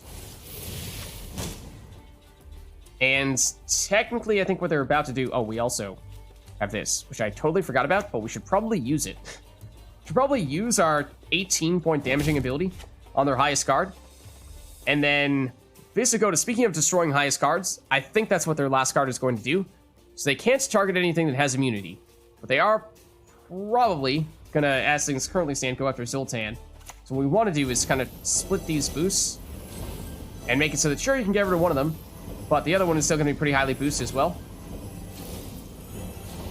So yeah, they'll probably destroy Zoltan, but we'll still keep One-Eyed Betsy, and I think certainly no additional energy needed here. Okay, that boosts them, as expected. No, it's Madman Lugos. This is actually not the card that they used last time. We do not have a lot of damaged units, and that's what increases his power. We had so many boosts that it dealt almost no damage at all. So, in the end, easy victory, because we had, in many ways, what was more or less a hard counter to their deck right there. So we can add a card or we can remove a card. Now, we are close to the end of this run, and therefore not much time left to further modify things. So is there anything that feels like it is just a very odd inclusion in the deck that we really want to get rid of? Is there anything that, if not, then probably looking to add a card? Yes, we'll... Then again, we have an upgraded Visigoda that we would like to draw into as consistently as possible. And by adding more cards to the deck, it means we are less likely to draw into that Visigoda. So you can make a case for skipping this even. I think we'll try, though. I think we will try, though. Ooh, especially because, yes, you're slightly rarer, slightly higher base power than usual, which means range row with the vitality, you're functionally a slow 11. Which is not bad, but it's not amazing either. The thing that caught my attention is Dandelion Poet, because, sure, he himself is just 4 power, but he has you draw a card and then play another card. So he's basically a free 4 points in addition to whatever else you get. on that turn. Play on that turn, and since you're drawing another card, it increases the likelihood that you get the really good cards that are maybe hanging out in your deck that you didn't quite draw into in time. So this is definitely the best card amongst this group. Fits into any deck as well. Consistency tool. It gives us a little more points. And now we finished one battle and we're looking at going straight into another, followed by some events, place of power where we'll probably want to charge up our energy. It's still not that high because we are getting, in fact, that would be our last chance to charge up energy before going into the final boss fight. Ooh. Okay. So yeah, good thing that we were pretty stingy from an energy standpoint in that encounter. We used one of our cleanses, I think, and that was it. Well, we're hoping for some similar results here in this encounter because, as we just established, means at most we would have 64 energy going into this final encounter unless we happen to get some from one of these events. So, have to think about that. But either way, it's battle now. Wake up. Don't think we've seen this guy before. Says he's difficult. Spawn and play a copy of a spying enemy unit. Cooldown 1. Or cooldown 2, rather. Okay, so first of all, we do not have any spying units, at least not in our starting deck. So does that mean he's going to play a bunch of spies and then create a copy of a card that he has put on our side of the board? I think that's what I'm assuming you do. Okay. Could be some really strong spies. Like, we've seen a lot of people actually use Hoakim, the one that plays for 4 points on our side of the board, but then gives them a card from their deck and boosts it up by 8. We do have Trident Infantry for what might be... We might have gotten him in the very first battle, but we have not seen him since then. And this is, or at least was, the centerpiece of our deck in our previous run, and could turn into the centerpiece of this match as well, because combine that with Temerian Drummer, and that is a very nice synergy. Cloak of Invisibility doesn't work as well in Trident Infantry because, although it's a 15-point boost, it's only boosting once, which means you're only getting 1 damage on him, unlike the Eternian Mauler, which you're giving 15 additional points of damage to that order ability, so that is great. Yes, Recruit can further boost Trident Infantry, but I think we can still do better than this. Zoltan is basically just a better version of that same very card, so we'd like to see more ways to boost Trident Infantry here, more regularly, beyond just this Temerian Drummer. Like, Visigoda is perfect for Trident Infantry, it is the ideal combo. We don't see him yet. Is it worth getting greedy and trying to swap out one of these cards and seeing if we can get him? Like, Zoltan, he's good. He's functionally 12 points. Is solid. A little hard to beat. Unless we get either... Fleminica might play for more than that. Cloak of Invisibility plays for more than that. Visigoda definitely plays for more than that, assuming we can protect him. Ramon might play for more than that. Dandelion likely plays for more than that. And Stennis, no, he plays for less. So it's like 5-ish cards that play for more than that when there are 1, 2, it's a lot more than 5 in our deck. It's like a little less than a 50-50 chance of getting something better. It's not good odds, but it's not terrible odds either. It is Dandelion. Okay, that's worth it. And we've drawn to Ramon, which is also great. Okay. I like it. I like it. So, I don't have a great sense of what to expect from this guy with all the spies. Some spies deal damage, some spies boost them. And there are also some spies that do some other nifty things, at least in multiplayer Gwent, but might be some new and unusual things that we've not yet seen. So I'm a little concerned about the lack of certainty. But we could go... We could play a bazillion cards in this turn if we really want to. We could go Dandelion, which would draw a card and have us play another card, which could then be Ramon, which we could use to play another copy of Temerian Drummer. So that'd be 3 cards in one turn, which is a ton. But is that worth doing now, or would we rather save that? I mean, The good thing, or technically the reason why we might wait to do that would be if we happen to draw into Visigoda, then we gain charges for Visigoda every time we play a card. So if we play 3 cards in one turn, that is a great way to quickly power up Visigoda. So that's greedy, and that's definitely not a sure thing. So I think we probably just go into this, and if we happen to get Visigoda, then we can of course play Visigoda next. So let's try it. Famous last words right there. Well, I mean, ask and you shall receive, right? When are we going back to Mass Effect? Mass Effect is Saturdays. Mass Effect multiplayer is Saturday. So tomorrow, to answer that question. No worries. No worries. Soon. It's a short answer. Visigoda of Corvo is what we were looking for, and so we will play him. And Another battle, another entry in the Chronicles. schedules, man, I know, right? I know, right? Now, technically, I say that. We did just change our schedule for our usual Friday stream because this game just came out and we definitely wanted to play it. So, as of right now, post Rogue Mage coming out, Rogue Mage Friday, Mass Effect 3 multiplayer Saturday, Pyre multiplayer Sunday, and then YouTube basically every day, stuff for that. Both VODs from Twitch and also new videos are going straight to YouTube. A lot of that is Gwent, but also Thronebreaker, although that might get replaced by Rogue Mage, at least for the time being. Transistor, even lots and lots of stuff. But that's the general idea. Fridays was previously Darkest Dungeon. That is probably going to be on hold, at least until we make our reasonable way through Rogue Mage. Okay, do we want to boost Ulcer? Or rather, boost Visigoda? I know we want to save our energy, but he is kind of the linchpin of our entire deck, so making sure that he stays alive is pretty important. So I think we do this. I think we still do this. Now, what the heck is this guy doing? Because I don't have a great sense. It's Mage Torturer, which turns one of our cards into a spy. Then they can create a copy of it, and now they have a Visigoda. I hate it. I absolutely hate it. Sometimes the price is too low. I absolutely hate it. It's also the empowered version of Visigoda that we had when we upgraded him.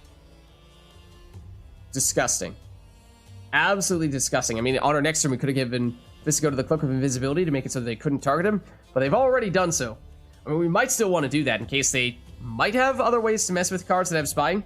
So that is a little tempting. That is a little tempting to play it safe here. I think we do. I mean, technically speaking, in terms of maximizing points, Temerian Drummer is the greediest play. Get this out, get as many boosts from that as possible, then after that, get Trinum Infantry next to Temerian Drummer to get this boosted as soon as possible and deal damage from that. We would like to remove that Visigoda. We would very much like to do that. Great Oak is a way to make that happen, potentially. So the longer this stays on the board, the more threatening it becomes. Yeah, this is going to be a big problem if we can't get rid of it very, very soon. And we could go Thunder for 3. Gets you down to 5. Still not enough for Great Oak, at least not yet. Ramon cannot create a Great Oak because Ramon can only create bronze units, which at the moment would mean Predator Infantry, Temerian Drummer, or Recruit.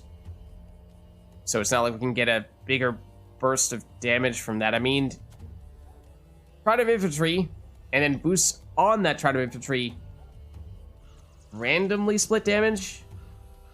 We'd have 7 charges by the time we play it. If all of them went on Visigoda, we still wouldn't kill it, but we'd be close. We could use a Thunder to remove him at that point. We'd rather not have to use energy, as we were saying before. But that was a huge play. Absolutely huge play. So, I think we played safe, though. I think we still play it safe. Because I'm concerned that they are further going to mess with Visigoda. For a card. Play a special card from your hand and give a non-spying enemy spying. Boost unit and give it doomed. So they do to their cards. Okay, so now we get greedy. Now we go Ramon into Temerian Drummer to set up this combo. The key difference maker here is going to be, I think we're going to boost up Visigoda at least for the time being because he has the immunity, so he's not as likely to get messed with. The key difference maker here is they're going to match all of our charges, our Visigoda, their Visigoda. However, we should get more value from the boost than they get as long as we direct those boosts onto a Trident Infantry, because then we're getting 1 damage per boost, whereas they are not getting that. So we also did start with a bit of an advantage because we had the Ancient Golem on the board, and we also had Dandelion, now Remote. Well, so we'll see. We'll see.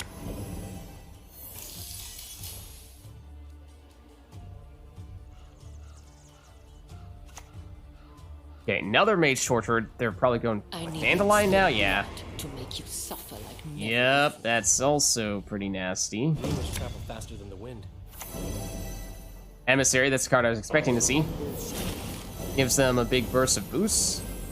Yeah, I'm not loving it. Now, of course, they have passed us, but that is in part because they've used all their Visigoda charges, whereas we have not used all of ours.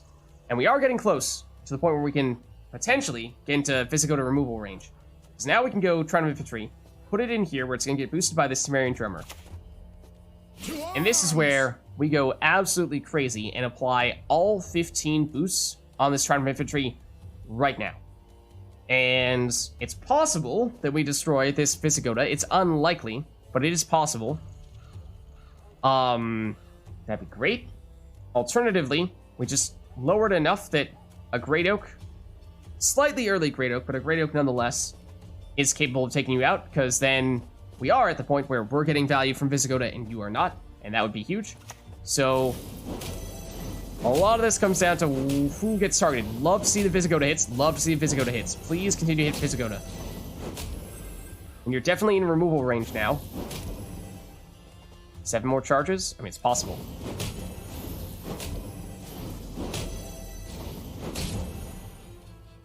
Okay, they did have other engines, for what it's worth. We've actually, this is the first time we saw an Assimilate card, which I did not discuss when we first saw it. This was the thing that I was alluding to at the beginning when I said that there might be some types of cards in this deck that we've not yet seen. This is a huge thing in Gwent multiplayer. Assimilate is very strong. They get boosted by 1 whenever they play a card that is not from their starting deck. At least that's what it does in multiplayer. Is that the same as what it does here? Yes. So what that means is that when they create, for example, a copy of a card that is from our deck, then they get boosted from these guys. So there are some decks that do a really, really good job of making that happen a whole lot. And so that makes these types of cards very dangerous. Now we technically really wanted to, we could go Thunder and get the 3 damage right now, guarantee that Visigoda gets destroyed, and then it doesn't matter where our remaining charges go on the Trident Infantry. Alternatively, we could save, what is it? It's 3 energy for that, right? We could save the 3 energy, and on our next turn, go Great Oak, and that would, unless they have a huge chunk of boosts, would get rid of Visigoda. So how patient are we feeling? It means they have 1 more turn in which to benefit from Visigoda. How much do we prioritize shutting this down as soon as possible versus conserving a slight bit more of our energy?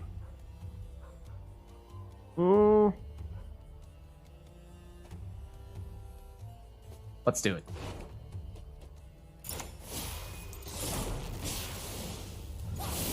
Down you go.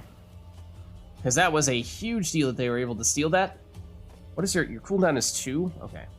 So now it really doesn't matter who, well, technically we would like to get rid of the Mage Torturers because those can still generate additional points through their Assimilate, whereas Furcarp does not. So then again, at 14 power, we're not about to destroy one of them anyway, but we shall see. Now, they created a copy of the cards they put Spying on, right? They didn't just steal it outright, because if they're about to steal our 20-point Trident Infantry, then we are about to lose. So, that makes me a little nervous. I don't think they did that, because we obviously still have our original Visigoda, still have our original Dandelion as well. So, just a thought. Just a thought. Emissary for more boosts. The shame I have. Okay, Flaminica heals. We don't have anything damaged right now. So it's not really all that relevant. She is also just a 10-point body, which is a factor. But I think now we're just looking to go Temerian Drummer to give ourselves additional boosts as quickly as possible because we opted not to do that previously. And maybe we use a Temerian Drummer to boost a Temerian Drummer. We want to make sure we still have enough room to sneak in the Great Oak, which actually is relevant. That arguably could have been a misplay. Why, you ask? Because they have a spy. And they can play a spy on our side of the board in either row. And if they do play one in the melee row, they've clogged our melee row and made it so this Great Oak is far, far less effective. So technically speaking, probably should have played it safe and used this Temerian Drummer in this row. If they do not play another spy on their next turn, we really should use Great Oak in this melee row because that was a big risk that we just took. Knowing that they have the potential to play more spies.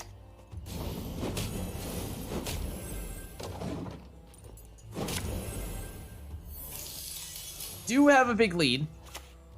It is a spy, and they just put it in the melee row. And I hate this card with a burning passion. Burning passion. Possibly the single, definitely the single most annoying card in the game.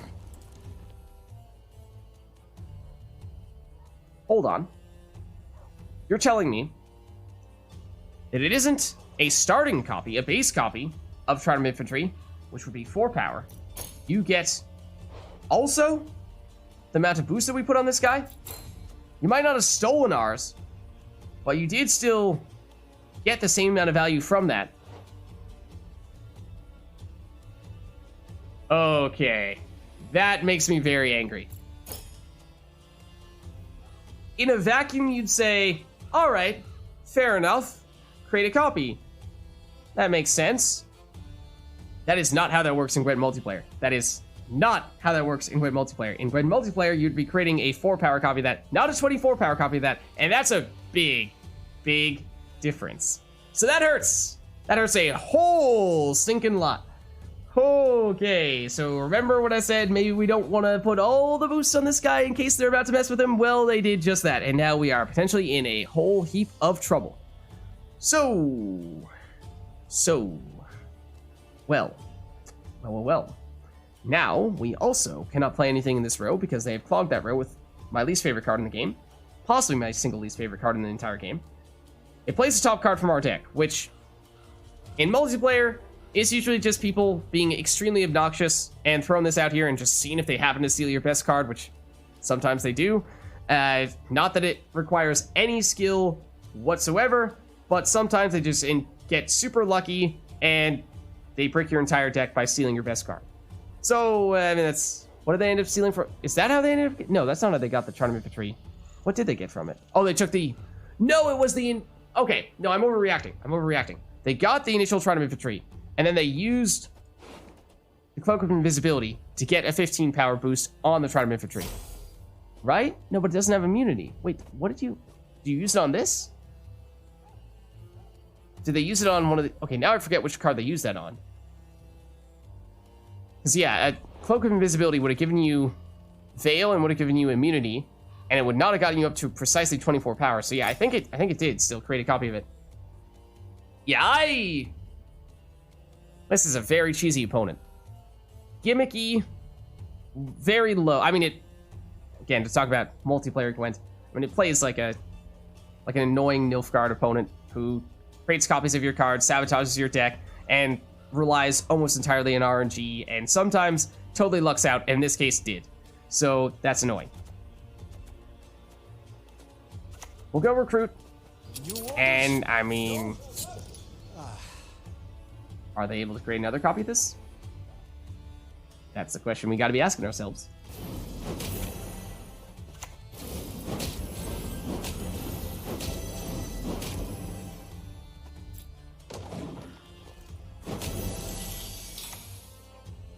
Now they can lock a card, which, well, it's not the best option for them, probably. Yes, that was going to give us a boost every turn. So it's not a bad choice, but one of these guys would have been a better choice for them, for sure. They can't lock Visigoda because he has, again, both the immunity, so they can't target him at all, and the Veil, so that even if they did try to target him, the Veil prevents him from receiving additional statuses. We do now have a damaged unit in this row, though, which means that Flammenica would work to heal them if we had room to play her, but we don't. So I think we're just looking at another recruit. Must be an important Once again on you. Once again, we're doing this.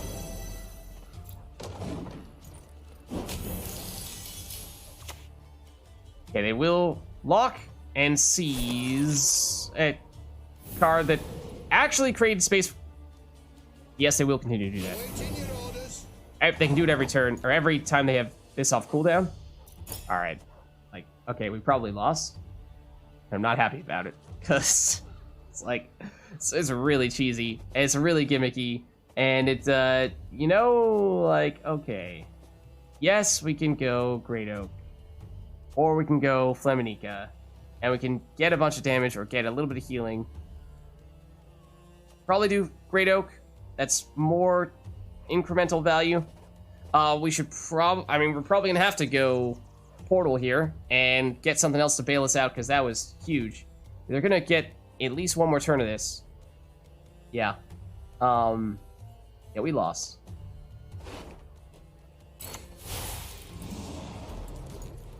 Unless we can purify it, which we can't.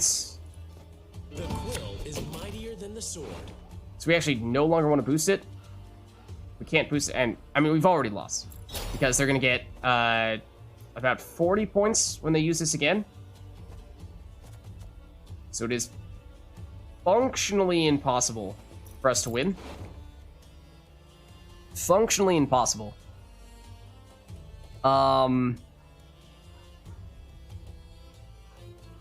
Yeah.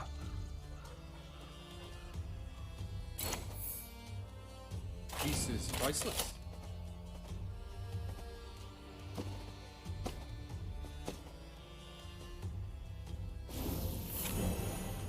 So every boost we put on them on this Stride of Infantry is a boost they're going to steal from their leader ability here. They did it once, and it means they were matching all of our boosts. They do it 2 times, and it means they're getting more value from the boost than we got. They do it 3 times, they're getting way more value than we are. So that's why continuing to boost this guy is counterproductive.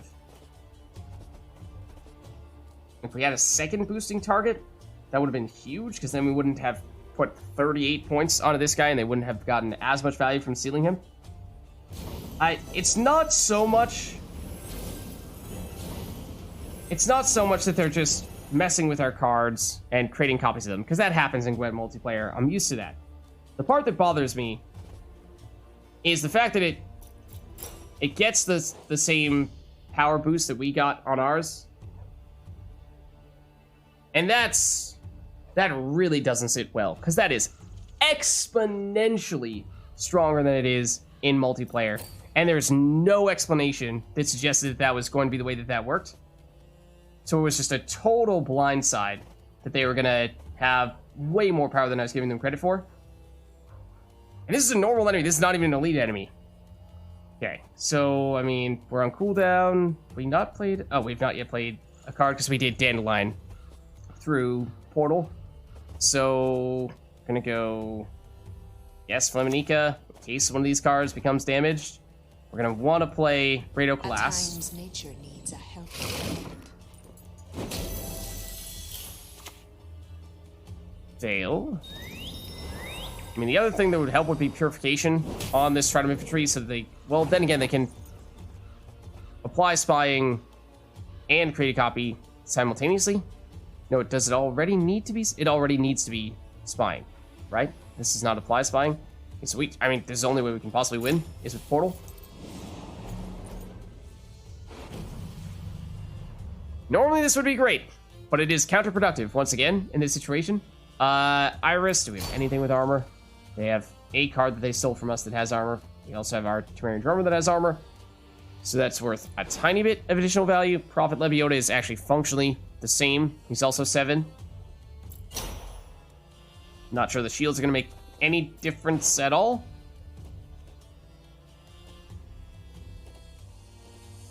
But, I mean, I guess we do this and steal your armor. I am sadness. Or we play Zoltan, which is worth slightly more points if we steal his armor instead. Always willing, Carl.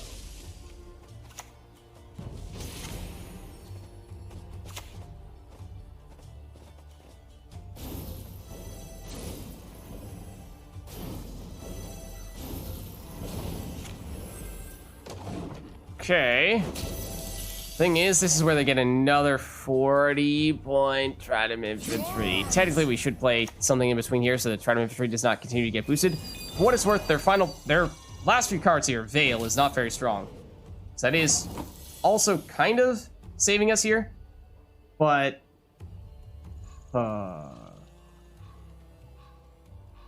Yep.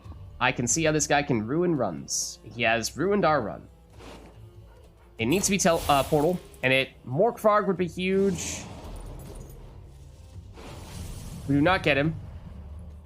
We can purify, but it's too late. This would have been helpful earlier, because by playing melee row, we could have gotten rid of the spying status on Trident Infantry, which would have prevented them from creating copies of him, but they can't do it anymore anyway, because they're going to be on cooldown on the next turn, so that functionally makes no difference. We could unlock this Sumerian Drummer, gives us 1 more point worth of boost, but that's not really a big difference maker either. Then again, you're the highest point body. Your formation, if we play in the melee row, you have Zeal, so we can immediately get 3-point boost. You're a 6. You're functionally a 6 as well. You're functionally a 5, or a 6 if we can put you next to a unit that has armor, which we could. So basically everything is a 6, and I don't think that's good enough. We got this at any point earlier in the match, we would have won. This or Morkvarg. Because we would have gotten rid of the spying and prevented them from creating all these huge prime infantries. Okay. I mean, it doesn't make a huge difference here.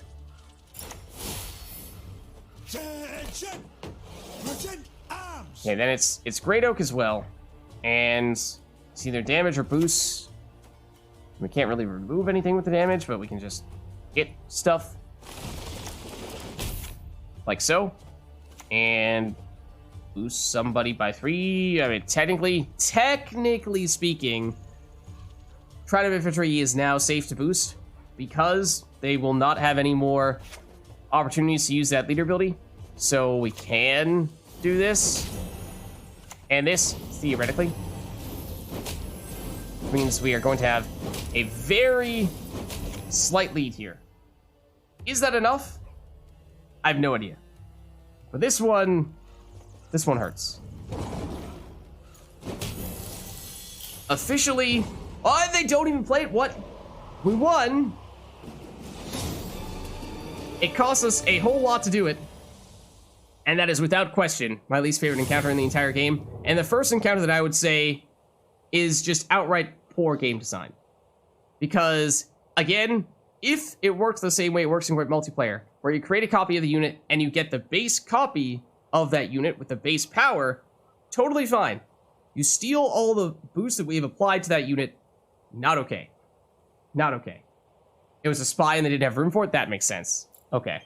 Well, we somehow made it work. We have used almost all of our energy, and I think we've established that we don't have any more ways to regain energy. So that, unless from one of the random events we happen to get, the one that we saw previously, where it's the Cursed Place of Power, where we can potentially get up to 100, but we will add wounds to our deck. So, yikes. Yikes, yikes, yikes. We live to fight another day, but pay a steep price for it. Now, Romani is started off with the strongest of these cards, but it is a base copy, so just 4 power. We already have a Ramona in our deck. Not that that's a huge downside to it, but we also already have a One-Eyed Betsy. This has 2 more starting power. This is a Witch Apprentice is the rarest, or at least has the most improved base power of all these ones. At the end of your turn, if the units on your side of the battlefield have a total of 25 power or higher, boost self by 2. So it's another card that is a powerful engine, 2 points per turn. It does require a little bit of setup. Requires that you have at least 25 points. Now we have that, what is it, 12 or maybe even 13 points golem. So that does help us get started more quickly and get up to 25 more quickly. So this actually might even be better. Now we do have a lot of engines in our deck, and so that does mean that a lot of cards competing to be played first. But yeah, I think we could also Ramon the Piggy. Wait, can Ramon create the Piggy? Any bronze unit doesn't need to be a soldier, okay? In multiplayer, it does need to be a soldier. But, yeah, and we have a Ramon in our starting deck, right? So we could do that. We don't need this Ramon to make that happen. So yeah, I think we'd go for it. That card is very good. Okay. And now they employ the methods of religious fanatics. The chapter have reached a new low. Alzer agrees. A new low. Really frustrating encounter. We somehow found a way to make it through, but the long-term consequences of that may seep through and prevent us from winning this boss battle. We'll see. We'll see. We do actually have one more place of power, so we can possibly get up to around 40 energy, which is still lower than I would like it to be. Want to be a little bit higher than that for the boss, I think, but it's not totally out of the question at this point. Let's hop into this event and see what we get. Yeah, we've not seen this before. Ancient writings. Whilst traveling late into the evening, you find the ruins of an old elven structure, bathed in the light of a full moon. Upon numerous walls and pillars, strange symbols softly shine. You've always been fond of deciphering ancient scripts, and decide to spend some time trying to understand the mysterious etchings, okay? No choices here, just continue. Your mind works overtime as you begin to decipher the ancient text. It appears to be a series of questions. You could very well be mistaken, but you think the answer to the first part is power or knowledge. I mean, is it basically, I mean, it sounds hopefully like we're gonna get a reward here. Either way, it's just a matter of what type of reward. And I mean, power could be any of a number of things, could increase the power of one of our cards. Knowledge, I'm not sure. I'm not as certain as to what that could do. I mean, it's not like it would reveal what our next encounters will be, I don't think. We do have a mystery coming up next. Maybe it tells us what the mystery is, but then again, we don't have any alternate paths. We're gonna go into that mystery encounter regardless. So maybe it's greedy and maybe we'll be punished for our greed, but it does seem like power might be preferable. Scratch your chin and raise an eyebrow. This is your thinking face. Not entirely sure of your conclusion. You suppose that maybe the answer this time is quite possibly order or chaos. I mean, we probably want to go order, right?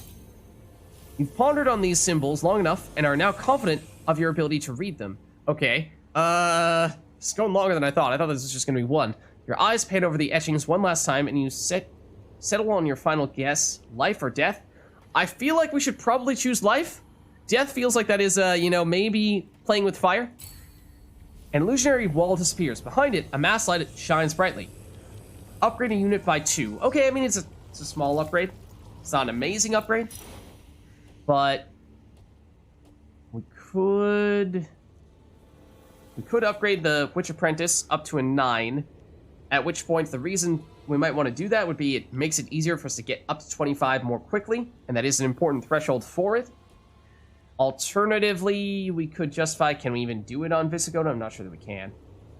Doesn't look like we can because he's our key card. I would say maybe that, because that way... Oh, actually, no, we should absolutely do it on the Awakened Golem, because it's just an automatic. You are getting 2 points no matter what, whereas you put it on anyone else, and there's always a chance that you don't draw into that card.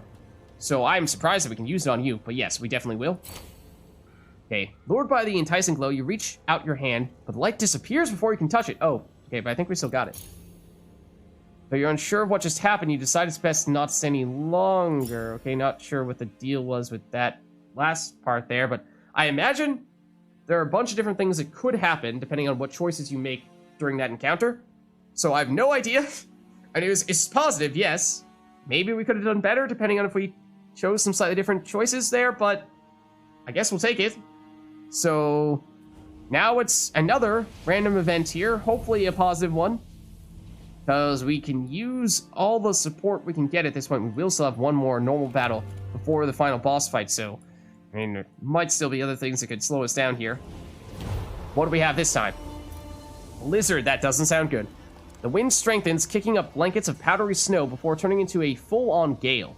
You shield your face from the unrelenting torrent of snow, from the shards of ice splintering in the storm and whipping towards you. And push onward. No. Oh my god. Well, we don't want this.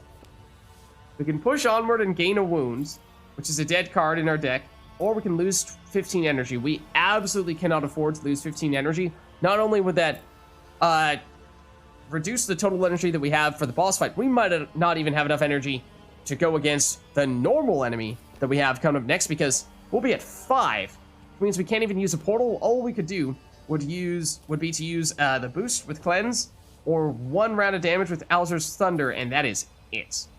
So I think we really don't have much of a choice here but to go with the wounds. And then if we do complete the normal encounter, maybe we go the remove a card route and try to get rid of this. Despite your better judgment, you march onwards against the cyclone of snow. Surely it will calm down. Oh my god. When it rains, it pours, and when it blizzards, it really blizzards. Are you serious? I thought it was just gonna be 1 round, but it's 3. At least you slog through the snow and ice and feeling more confident. The storm will subside soon. Well, I mean, 3 wounds is a lot. At 1, you could have maybe made the case, well, maybe we will never draw into it, and it won't be a factor. But 2 wounds, reasonably likely 3 wounds? Yeah, you're gonna see one of those. You're probably gonna see one of those. But we really can't afford to lose the energy. Now it is at least a smaller number. So the trade-off is perhaps something that we're more willing to do. I mean, maybe it is worth losing the 5 energy here. I think we might go that route, because 3 wounds sounds debilitating. And 5 energy is not a huge difference maker. And at that point, at least going into the next encounter, I mean, we will, I think, still have 1 place of power before that. And so we'll be at 35, so we can do some things in that normal encounter, but then we are really, really crippled going into that boss fight. So this is not the way we wanted this run to conclude. The latter third has absolutely battered us. You somehow managed to find a small cave in the rocks where you can take shelter until the blizzard dies down. So that is the absolute last thing we wanted to see from this encounter here with the battle and from that previous event, because we had no energy to spare. So we are at a place of power, which means we can gain 20 energy, get ourselves up to 35, but that is that's still awfully low, especially when we have not only a normal encounter but obviously the boss battle after that. So I mean, really no choice but to go this route here. And if we pull this one off... The earth is scorched, the wind brings ash, fiend is nigh. We are getting close, but... if we pull this one off, I would be surprised at this point. I mean, we'll see, but it's not looking great. Like, a lot of that comes down to, I mean, if this battle cripples us even further, then we are basically hopeless in the final encounter. If we can zoom through this using basically no energy, then there is a slim chance we can maybe pull it off. So I think we might need to take some risks here in this battle, and even if we want to use energy to, you know, make it safer to play one of our engines and maybe not have it get destroyed as quickly, I'm not sure we can afford that luxury, because we need to save every last sliver of energy that we can possibly get going into this last encounter. I think that's the only way we could ever beat this boss, and if that means that maybe we're going down around early in this battle, then I think that's a risk we have to take, because if we spend a bunch of energy here, then there's just no chance in the actual boss. So fingers crossed this one is not so bad. Highland Warlord. Don't think I've seen him before. Drawn to one of those wounds. So we will mulligan it. Fortunately, we have the chance to get rid of it there. You spawn Highland Raiders on an allied row and boost it by 1 for each damage enemy unit. Do it every other turn. Bloodthirst 6 if we have 6 damage units. Destroy all... What? Destroy all enemy units instead? That's pretty insane. It does require that they have 6... that we have 6 damage units, and we do have a lot of boosts. So... it's unlikely they can pull that off, but that's scary. That is very scary. Okay. Well. Ramon can create additional copies of... well, we don't have great options here. We want to be absolutely focusing on the boost now.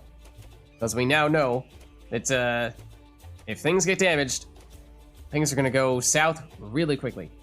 So I think, I mean, one of Betsy does have armor, which is useful, but... does not contribute toward boosting our cards, so I think we do dump you.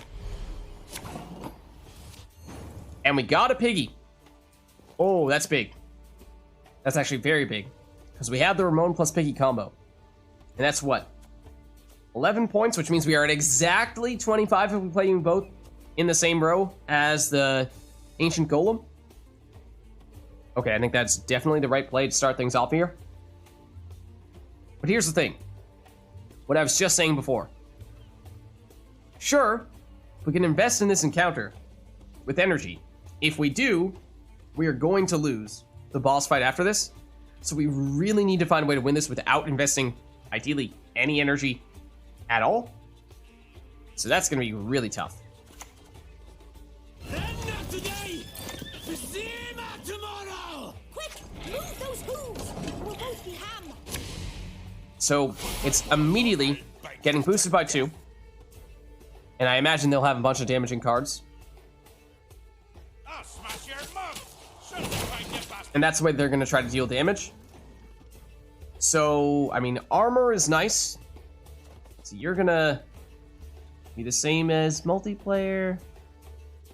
Damage himself by 1 every turn and damage one of our cards by 1 every turn. Then...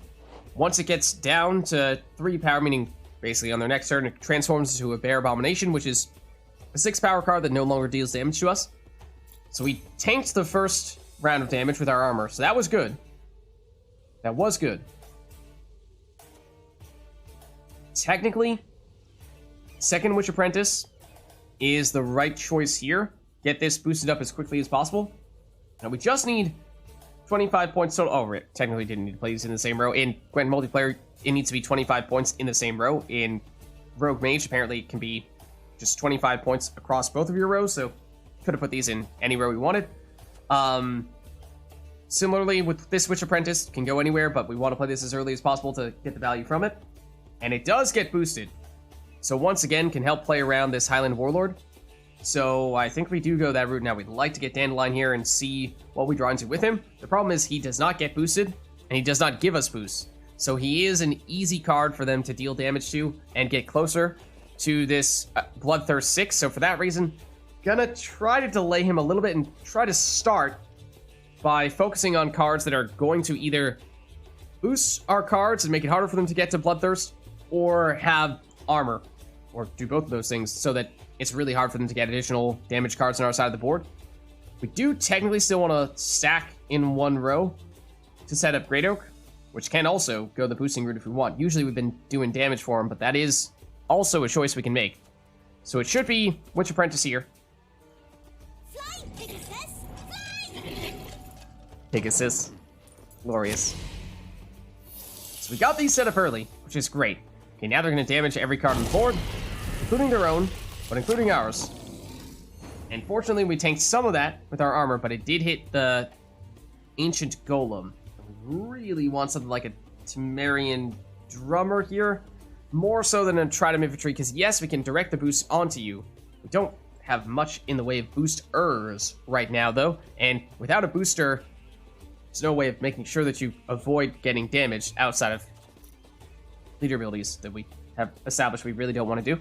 So, safest choice is Zoltan. Technically, we'd like to wait to have better boosting recipients such as Trident of Infantry and Eternian Mauler, especially because as things currently stand, you are the only way we have to boost stuff at all once it's on the board. I mean, maybe Dandelion gives us another way to make that happen, but otherwise you're just going to be a Trident of Infantry and an Eternian Mauler with no way to get boosted, and that is really bad. So I think it is one of these guys next. We have a preference switch. Shouldn't really matter. It is going to be a card that they should immediately try to target. We'll see if they do. Technically, next turn we'd like to be a Eternian Mauler, and then it's Zoltan. But that does give them some time to do some stuff to us.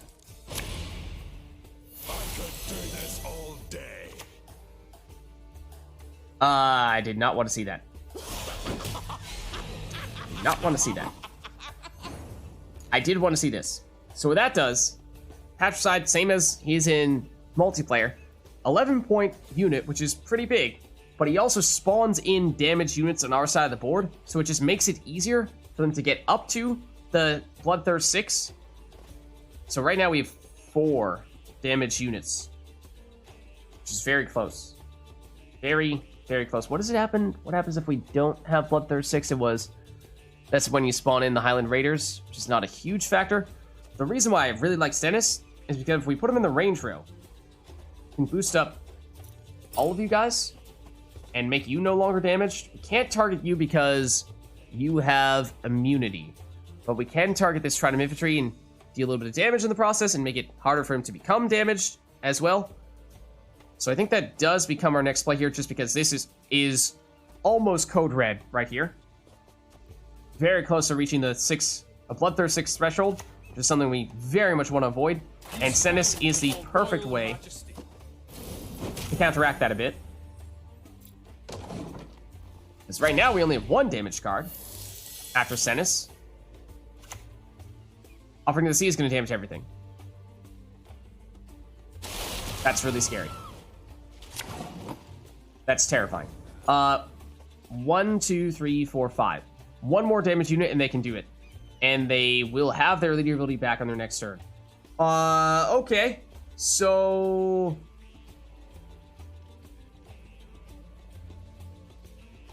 we probably have to Zoltan. And boost 2 damage units, which would mean put them in between these guys, or put them in between some of you guys. Even Stennis is damaged. Would have liked to have boosted Trident of Infantry, but I think the points, direct points on our side of the board don't matter very much. It is all about, can we prevent this Bloodthirst 6? It is all about that. If we avoid this, we win. If we don't avoid it, we're going to lose. So I think we don't need to be too concerned about min-maxing you. And instead, need to have Zoltan rush to the rescue here. Honestly, your armor is also going to be pretty significant as well, because just those little 1 pings of damage hit a bunch of hit a bunch of our cards, and like that, where they hit the entire board and almost single-handedly set up a big leader ability with that. So I think we go here. So now it's just Bloodthirst 3, and I mean, actually, if they destroy the Deafening Sirens, then they are no longer damaged units, so if anything, keeping them on 1 power is kind of nice. We should probably prioritize boosting up the damaged cards that have higher base power than that, like Stennis. So if they do another board wipe where they hit everything by 1, then these just go away, and they're actually making it harder for them to reach Bloodthirst 6. Okay, what is it here? What is it here? Please destroy the 1 power cards. Please do that. I mean, you can destroy Stennis. That's fine. That's fine. That it actually helps us. We no longer have any damage units. I love it. Much better. Much, much better. Okay. So at this point, I mean, I deliberately delayed Dandelion because although we could... AI helping us, exactly. I saw it. I saw the Valbor. Saw the Valbor and I thought, you know what? Technically speaking, the best play for them in terms of points is to destroy our damaged cards. However, that's short term. Long term, that is of course counterproductive to them trying to reach that Bloodthirst 6. So, whew. Close one. Close one. Okay, so temporarily we're feeling better. And might that mean that we can sneak in something like Dandelion now and see if we draw into something else that could gain some long-term value? Because at the moment, I mean, we just don't really have anything to boost up the Eternity Mauler, so that doesn't matter much. Great Oak we're trying to wait for as probably our last play. One-Eyed Betsy we might play soon just because she does have armor. So if they do try to do more damage, it's another card that can resist some of that. The Recruit does have some boosts, which we could use on Trident Infantry. Technically, it would be probably better to put it on the Eternity Mauler because it's 3 boosts in one burst, which means only 1 damage from you, but would mean 3 damage for you. But I think we sneak in Dandelion. You, my friend, always. And that's why. Because if we got Visigoda, we wanted to get him as early as possible. There was always a chance that that was what Dandelion was going to get us. That's why I really liked that we got him when we did. Because, again, he gives us consistency. If we had a good card hanging out in our deck that we otherwise wouldn't have gotten, which would have been the case here with Visigoda, it gives us a chance to make that happen. So he also, I mean, he could become damaged himself, but The sign of a healthy mind. the ability to boost everyone up here and make sure that nobody is even on their starting power, let alone damaged, is amazing. So, I mean, like, he might get taken away from us on our next turn, but even then, he has already served a valuable purpose. Gonna damage 2 of our units. They should go after Visigoda, but instead they went for our tallest units, so that's fine with us. Okay, so now we do also have a better way to boost up Trident Infantry and the Eternity Mauler, as we said. Technically speaking, we're probably focusing more on just not reaching Bloodthirst 6 than we are on outscoring them, because that's probably going to take care of itself as long as they don't reach Bloodthirst 6. So, I think it is Eternity Mauler here, though. I had a hammer. I had a hammer in the morning. Let's boost up Ramon so that he is at least above base power, and then we'll do the same for you. Next play will probably be Recruit. I don't like that. That's going to damage everything by 2. There'll be nothing to pick up when I'm done with you. Really close. Really, really close. 1, 2, 3, 4, 5. 5. Okay. Okay. We're doing fine here. Everything is fine. Everything is totally fine here. No need to worry. No need to worry. Okay, we'll go Recruit. And we'll use the Recruit to boost up Eternity Mauler. That's 1 card that is no longer damaged. We can then use Visigoda to boost up Trident Infantry. That's another card that's no longer damaged. And then get Dandelion or Ramon after that. Ooh, we are just skirting by here. Must be an important lesson in this. Is there anything that we really want to destroy with the Eternity Mauler with 3 damage? It's not a huge amount, but I think for the most part, it's all deploy abilities, right? Nothing that's an engine, and that's in large part why, as long as we avoid the Bloodthirst 6, we can still make this happen. So, we're just getting rid of something. Couldn't matter much what it is. Technically, if we were more patient, we could have maybe gotten more value out of that, but then again, as we were saying, I think they're going to keep on damaging us, so that order building might have gotten weaker with time. Let's just spread the love a bit to avoid having damaged cards. Imagine if he didn't draw Falibor. Not Hemdall. Not Hemdall. That's also a card I don't want to see. Oh, they kept on hitting the cards that had armor and had boosts. Okay, so he deals damage based on the number of cards that are in a row, and we have a bunch of cards in this row. So we have the potential to hit you, hit you, hit you, hit you, and get a bunch of damage units. Fortunately, a lot of the damage went on this Witch Apprentice, and some went on Zoltan. So they tanked it, or just remained boosted. So that's still sort of a bullet dodge there. I think we are still probably looking for One-Eyed Betsy here. She has the armor, so if she does get hit, she's unlikely to get damaged. Not to mention, she also has been boosted 1 from the recruit hand boost. So how many cards do we have in this row? 1, 2, 3, 4, 5, 6, 7. Technically, we can fit 9 in a row, which means we could put One-Eyed Betsy here and then have Great Oak still squeeze in, unless they're gonna... I mean, every card that they have is all about dealing a little bit of damage to as many cards as possible. There is one card that they could put here that would disrupt things. That would be... If they had Sabrina Glevisig, which we might have seen in a previous run at some point. And if they have her, that would be a huge problem, because it's a card they play on our side that is 1 power. If it gets destroyed, it damages every other card in our row by 3? And that, I mean, it would actually destroy our 3 power cards and our 2 power cards. So actually, it wouldn't be that bad, but it would take up, it would have taken up space, but then they're going to destroy it immediately, and so we'd still have room for Great Oak. Okay, I think we can still play One-Eyed Betsy here, is the conclusion that I've come to. They don't have armor, so it's going to be 4 damage, regardless of who we go after. And maybe to honor the assistance that Falbor gave us, we destroy Falbor, because that's totally the way that that works. Now, let us get you guys, which again, now, granted, if they were to use Sabrina Glevisig, suddenly these guys would not get destroyed, they would be damaged, and that would be a huge loss. So really hoping that's not what they're going to finish with here. It's Auk Fist that damages all enemy units.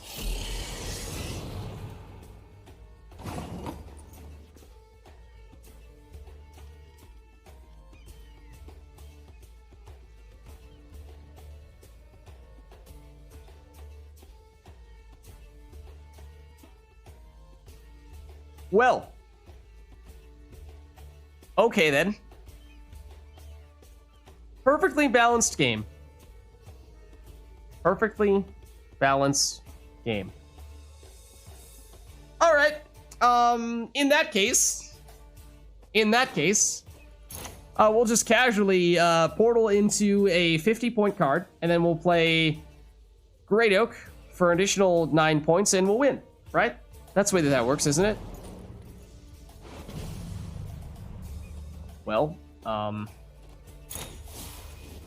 well, this is just dandy. Absolutely dandy.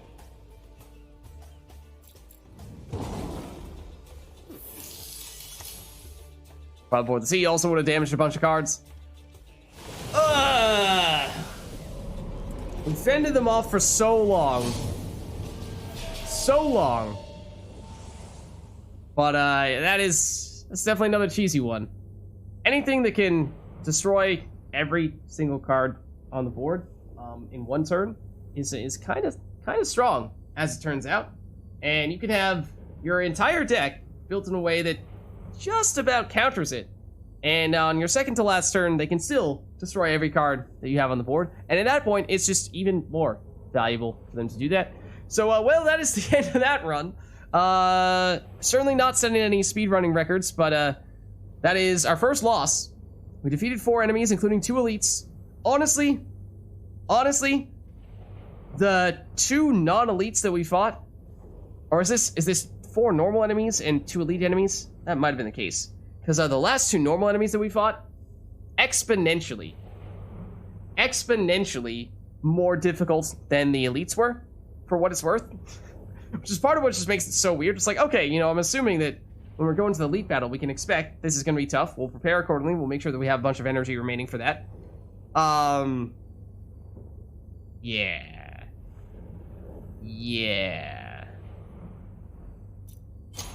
Alright. Well, we still get some experience, even from a run that fell a little bit short, so we will unlock some stuff, but unfortunately, probably not nearly as much as we would have gotten had we completed that. So, what did we unlock, you ask?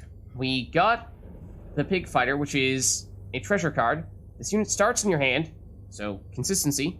Upgrade self by 3 each time you defeat an enemy, and by 6 each time you defeat an elite enemy. So it starts off weak, but over the course of a run becomes stronger. So that's nifty, it's interesting, and could pay off if you make a point of going after as many battles as possible when you have this card. So that's cool. We unlocked Savage Fury, which is a totally new kind of deck archetype, starting deck, for us to work with. So what we've been doing thus far has been more of a boosting-centric setup. I imagine this is probably more damage-centric. As I said previously, the deck that we're using is, at least if you're trying to draw the comparison to multiplayer Gwent, is maybe like 80% a Northern Realms deck, whereas based on the icon here, I'm guessing this would primarily be a damaging deck, perhaps of the Skellige variety. Then we have Rat Swarm. Spawn 4 rats on an allied row, at least in multiplayer. Rats are worth 1 point. Oh, it's a spell. I was going to say, that's not very good compared to other cards we've seen, but that's because it's a spell. So it's 4 points of value. Rather than giving you additional power on an existing card, it gives you a bunch of weaker cards, which sometimes is more valuable, depends on what direction you're trying to go in. Then Reinforcements. Madman Lugos. I think we've seen some enemies use it. Damage an enemy unit by twice the number of damage enemy units, so good in a damage-centric deck, not so good in a non-damage-centric deck. Foltest Pride. Damage enemy unit by 2 and adjacent units by 1. Cooldown 2. More damage. So yeah, basically it seems like everything we started off with was very boosting-centric, but now we're starting to unlock a whole bunch more damaging cards, and the On-Crate Warcrier gets boosted by 1 at the end of our turn, as long as at least one of our opponent's cards is damaged. And then we're on our way to unlocking 18, but we haven't gotten it yet. So, treasure cards, Magnifying Spyglass, and Glorious Standard. The Glorious Standard, all allied units are boosted by 1, and it just starts on the battlefield and stays there. So it's not dramatic, but it does make a bit of a difference. Can we sneak in, see the Magnifying Spyglass here? Move 3 cards in your deck to the top. So if you do that at the beginning of a match, then you can guarantee that you'll draw into those before the end of the match. You'll still have to wait a little bit to get the third one, but that is a way, for consistency purposes, making sure that you get your best cards. Savage Fury is an instant lose against that Highland Warrior. Yeah, so it seems like against that, that's part of the frustrating thing, is it felt like we had the right deck to go against that guy, because you need to have boosts, otherwise you have cards that get damaged very quickly. And, I mean, honestly, it might have been best to just have him trigger the Bloodthirst 6 early, and so that we have fewer cards on the board for the end of the match, so that way, like, sure, we lose some cards early, yes, but there just aren't enough cards remaining toward the end of the match for them to get to Bloodthirst 6, so they're just never going to be able to trigger that at the very end and wipe the entire board when we're about to finish the encounter. Or you have even more boosting than we had. Like, we had at the beginning of that encounter, we didn't have a ton of boosting, right? We drew into Visigoda, which was great, but it was a little late for that. Of course, we deliberately delayed him because we didn't want to put a Dandelion on the board that would easily get damaged, but would have been beneficial to get him earlier if we could have. But we had other cards that did not boost or get boosted. Oh, we had Ramon. He had armor and gave armor to a piggy. The piggies were great. They almost single-handedly carried us, but was not quite enough. Alright, well, we'll continue here. And I believe we'll head back to the lab.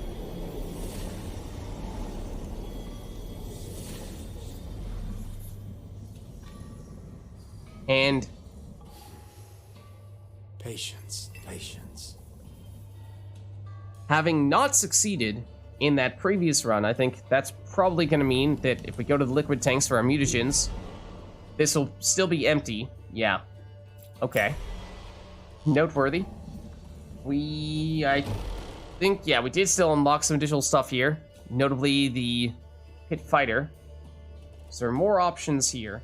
For what it's worth, I forget if we get to choose the range of cards we can select among our potential treasures, because on one hand, right now we haven't unlocked many of them. However, that means that we're more likely to get a specific one of them because there's a small group of cards that we're selecting from. So, for example, when we're using a boosting deck, we'd like to see things like the Cloak of Invisibility, we'd like to see things like the Girdle of Giant Strength, and by having a smaller number of options for those treasures, it's more likely that we see them. it's what, a 1 out of 1, 2, 3, 4, 5, 6, 7, 8, 9, 10, 11. And by unlocking more, you know, eventually it gets to the point where it's a 1 out of 50. And then it's much less likely that you get the specific one that you're looking for the archetype you're trying to build around. So there's actually some cases in which it's counterproductive to unlock more cards, unless I forget if you get to choose the subset of treasures that are available in a given run. That might be the case, because that was the kind of thing we were doing for some of our upgrades. Other than that, I think no new potions. Nothing unlocked there. We're close to getting to level 20, but not yet. Then we check this out. We do have a new spell we've unlocked.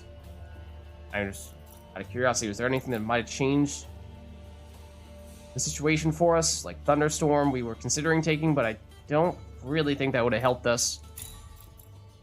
Rapid Evolution, who knows? Rat Swarm we just got. Okay. Well, I think that's just about all of the new updates here. You can change spells and potions, but not treasures. Okay. Alright then. So we certainly learned some things. Unfortunate to see that we were not successful in that run. And it was looking good in the first 2/3. But ran into some, oddly enough, extremely difficult normal enemies. And I mentioned at the time, and honestly, I'll stand by it. You know, it probably is a demerit to Rogue Mage. People asked me a lot earlier today, how you're liking the game, Lids, thus far. First playthrough, first run, great. Good balance of challenge, seemed pretty well balanced. Not really the case here. Those two normal enemies that we encountered, just wildly overpowered abilities. Being able to steal a 40 power card from us 3 separate times in using a mechanic that is not the same as Gwent multiplayer, even though it's described exactly the same way, which is misleading. Very misleading, in fact. Would have been more helpful if I did not have any Gwent multiplayer experience, in which case I would have not assumed that it would work one way, only to have it work the opposite way. And then that last encounter there, where it just seems like really overpowered. Been able to destroy the entire board. After 3 mutagens, you'll be able to change the difficulty of the game. I mean, not that the difficulty is wrong. I think it was a good match for us. It's just that it wildly varied. Where, first half, totally fine. Elite enemies, totally fine. Normal enemies at the end, way stronger than everything else, which is just strange, and you would expect for a little more consistency there. Now, the first run that we definitely did still see that enemies started off fairly weak and gave us a good way to build up power over time, and then toward the end they became stronger, and we ran into enemies like the Bounty Hunter we saw in our first run, and he was more difficult, yes, than the other ones, but we still found a way to make it work. But these other guys were just like totally different league, and felt like it was really gimmicky. Either there's not really anything you could do about them, right? Either you have a deck that can beat them, or you don't. And even in the case of the latter one, we had a deck that should have been able to counter him, and we still couldn't beat him. And that, I mean, I guess we could have been more aggressive with our energy earlier on and given ourselves more boost. That's really the only way we could have beat him, I suppose. If we had earlier on, gone in and aggressively used Cleanse to give ourselves more of a buffer, where even after getting hit, cards would still be boosted or on their base power rather than getting damage. That's really the only way we could have, I think, made that work. I think so. And maybe subsequent spells that we have yet to unlock that might be stronger still. Maybe that would have been preferable, like, rather than boosting a single card by 3, if we get something that's kind of like the boosting equivalent of Thunderstorm, where we boost multiple units by a smaller amount, that might have been better. So it does leave a sour taste in my mouth, because it feels like, we just drew a bad metaphorically speaking, we drew a bad hand, even though we actually didn't necessarily draw a bad hand in a more literal sense.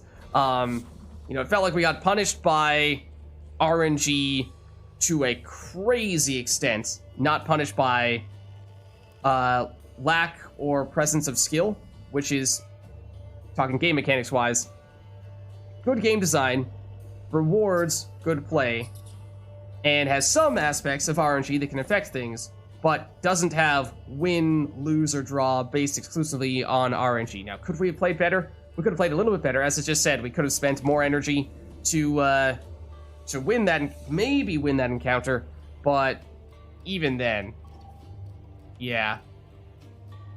Even beat the high roller failed experiment. Like, exactly, the failed experiment was way, way easier than the other guys. And you were saying failed experiment was supposed to be one of the hardest encounters, so that's kind of the weird part. So, I mean, I'm ranting, I'm rambling, but yes, for that reason, it definitely does lower Rogue Mage down a bit after that experience, because, I mean, yes, it's just one run. You could say, oh, well, Lids, you're just salty, you lost. Yeah, not really one to get particularly salty. I mean, yes, it did, like I said, left with a bit of a sour taste in my mouth, but it's one thing if you lose because you just got outplayed. It's another thing if you lose because it's like, well, sorry, but you RNG'd into a bad matchup.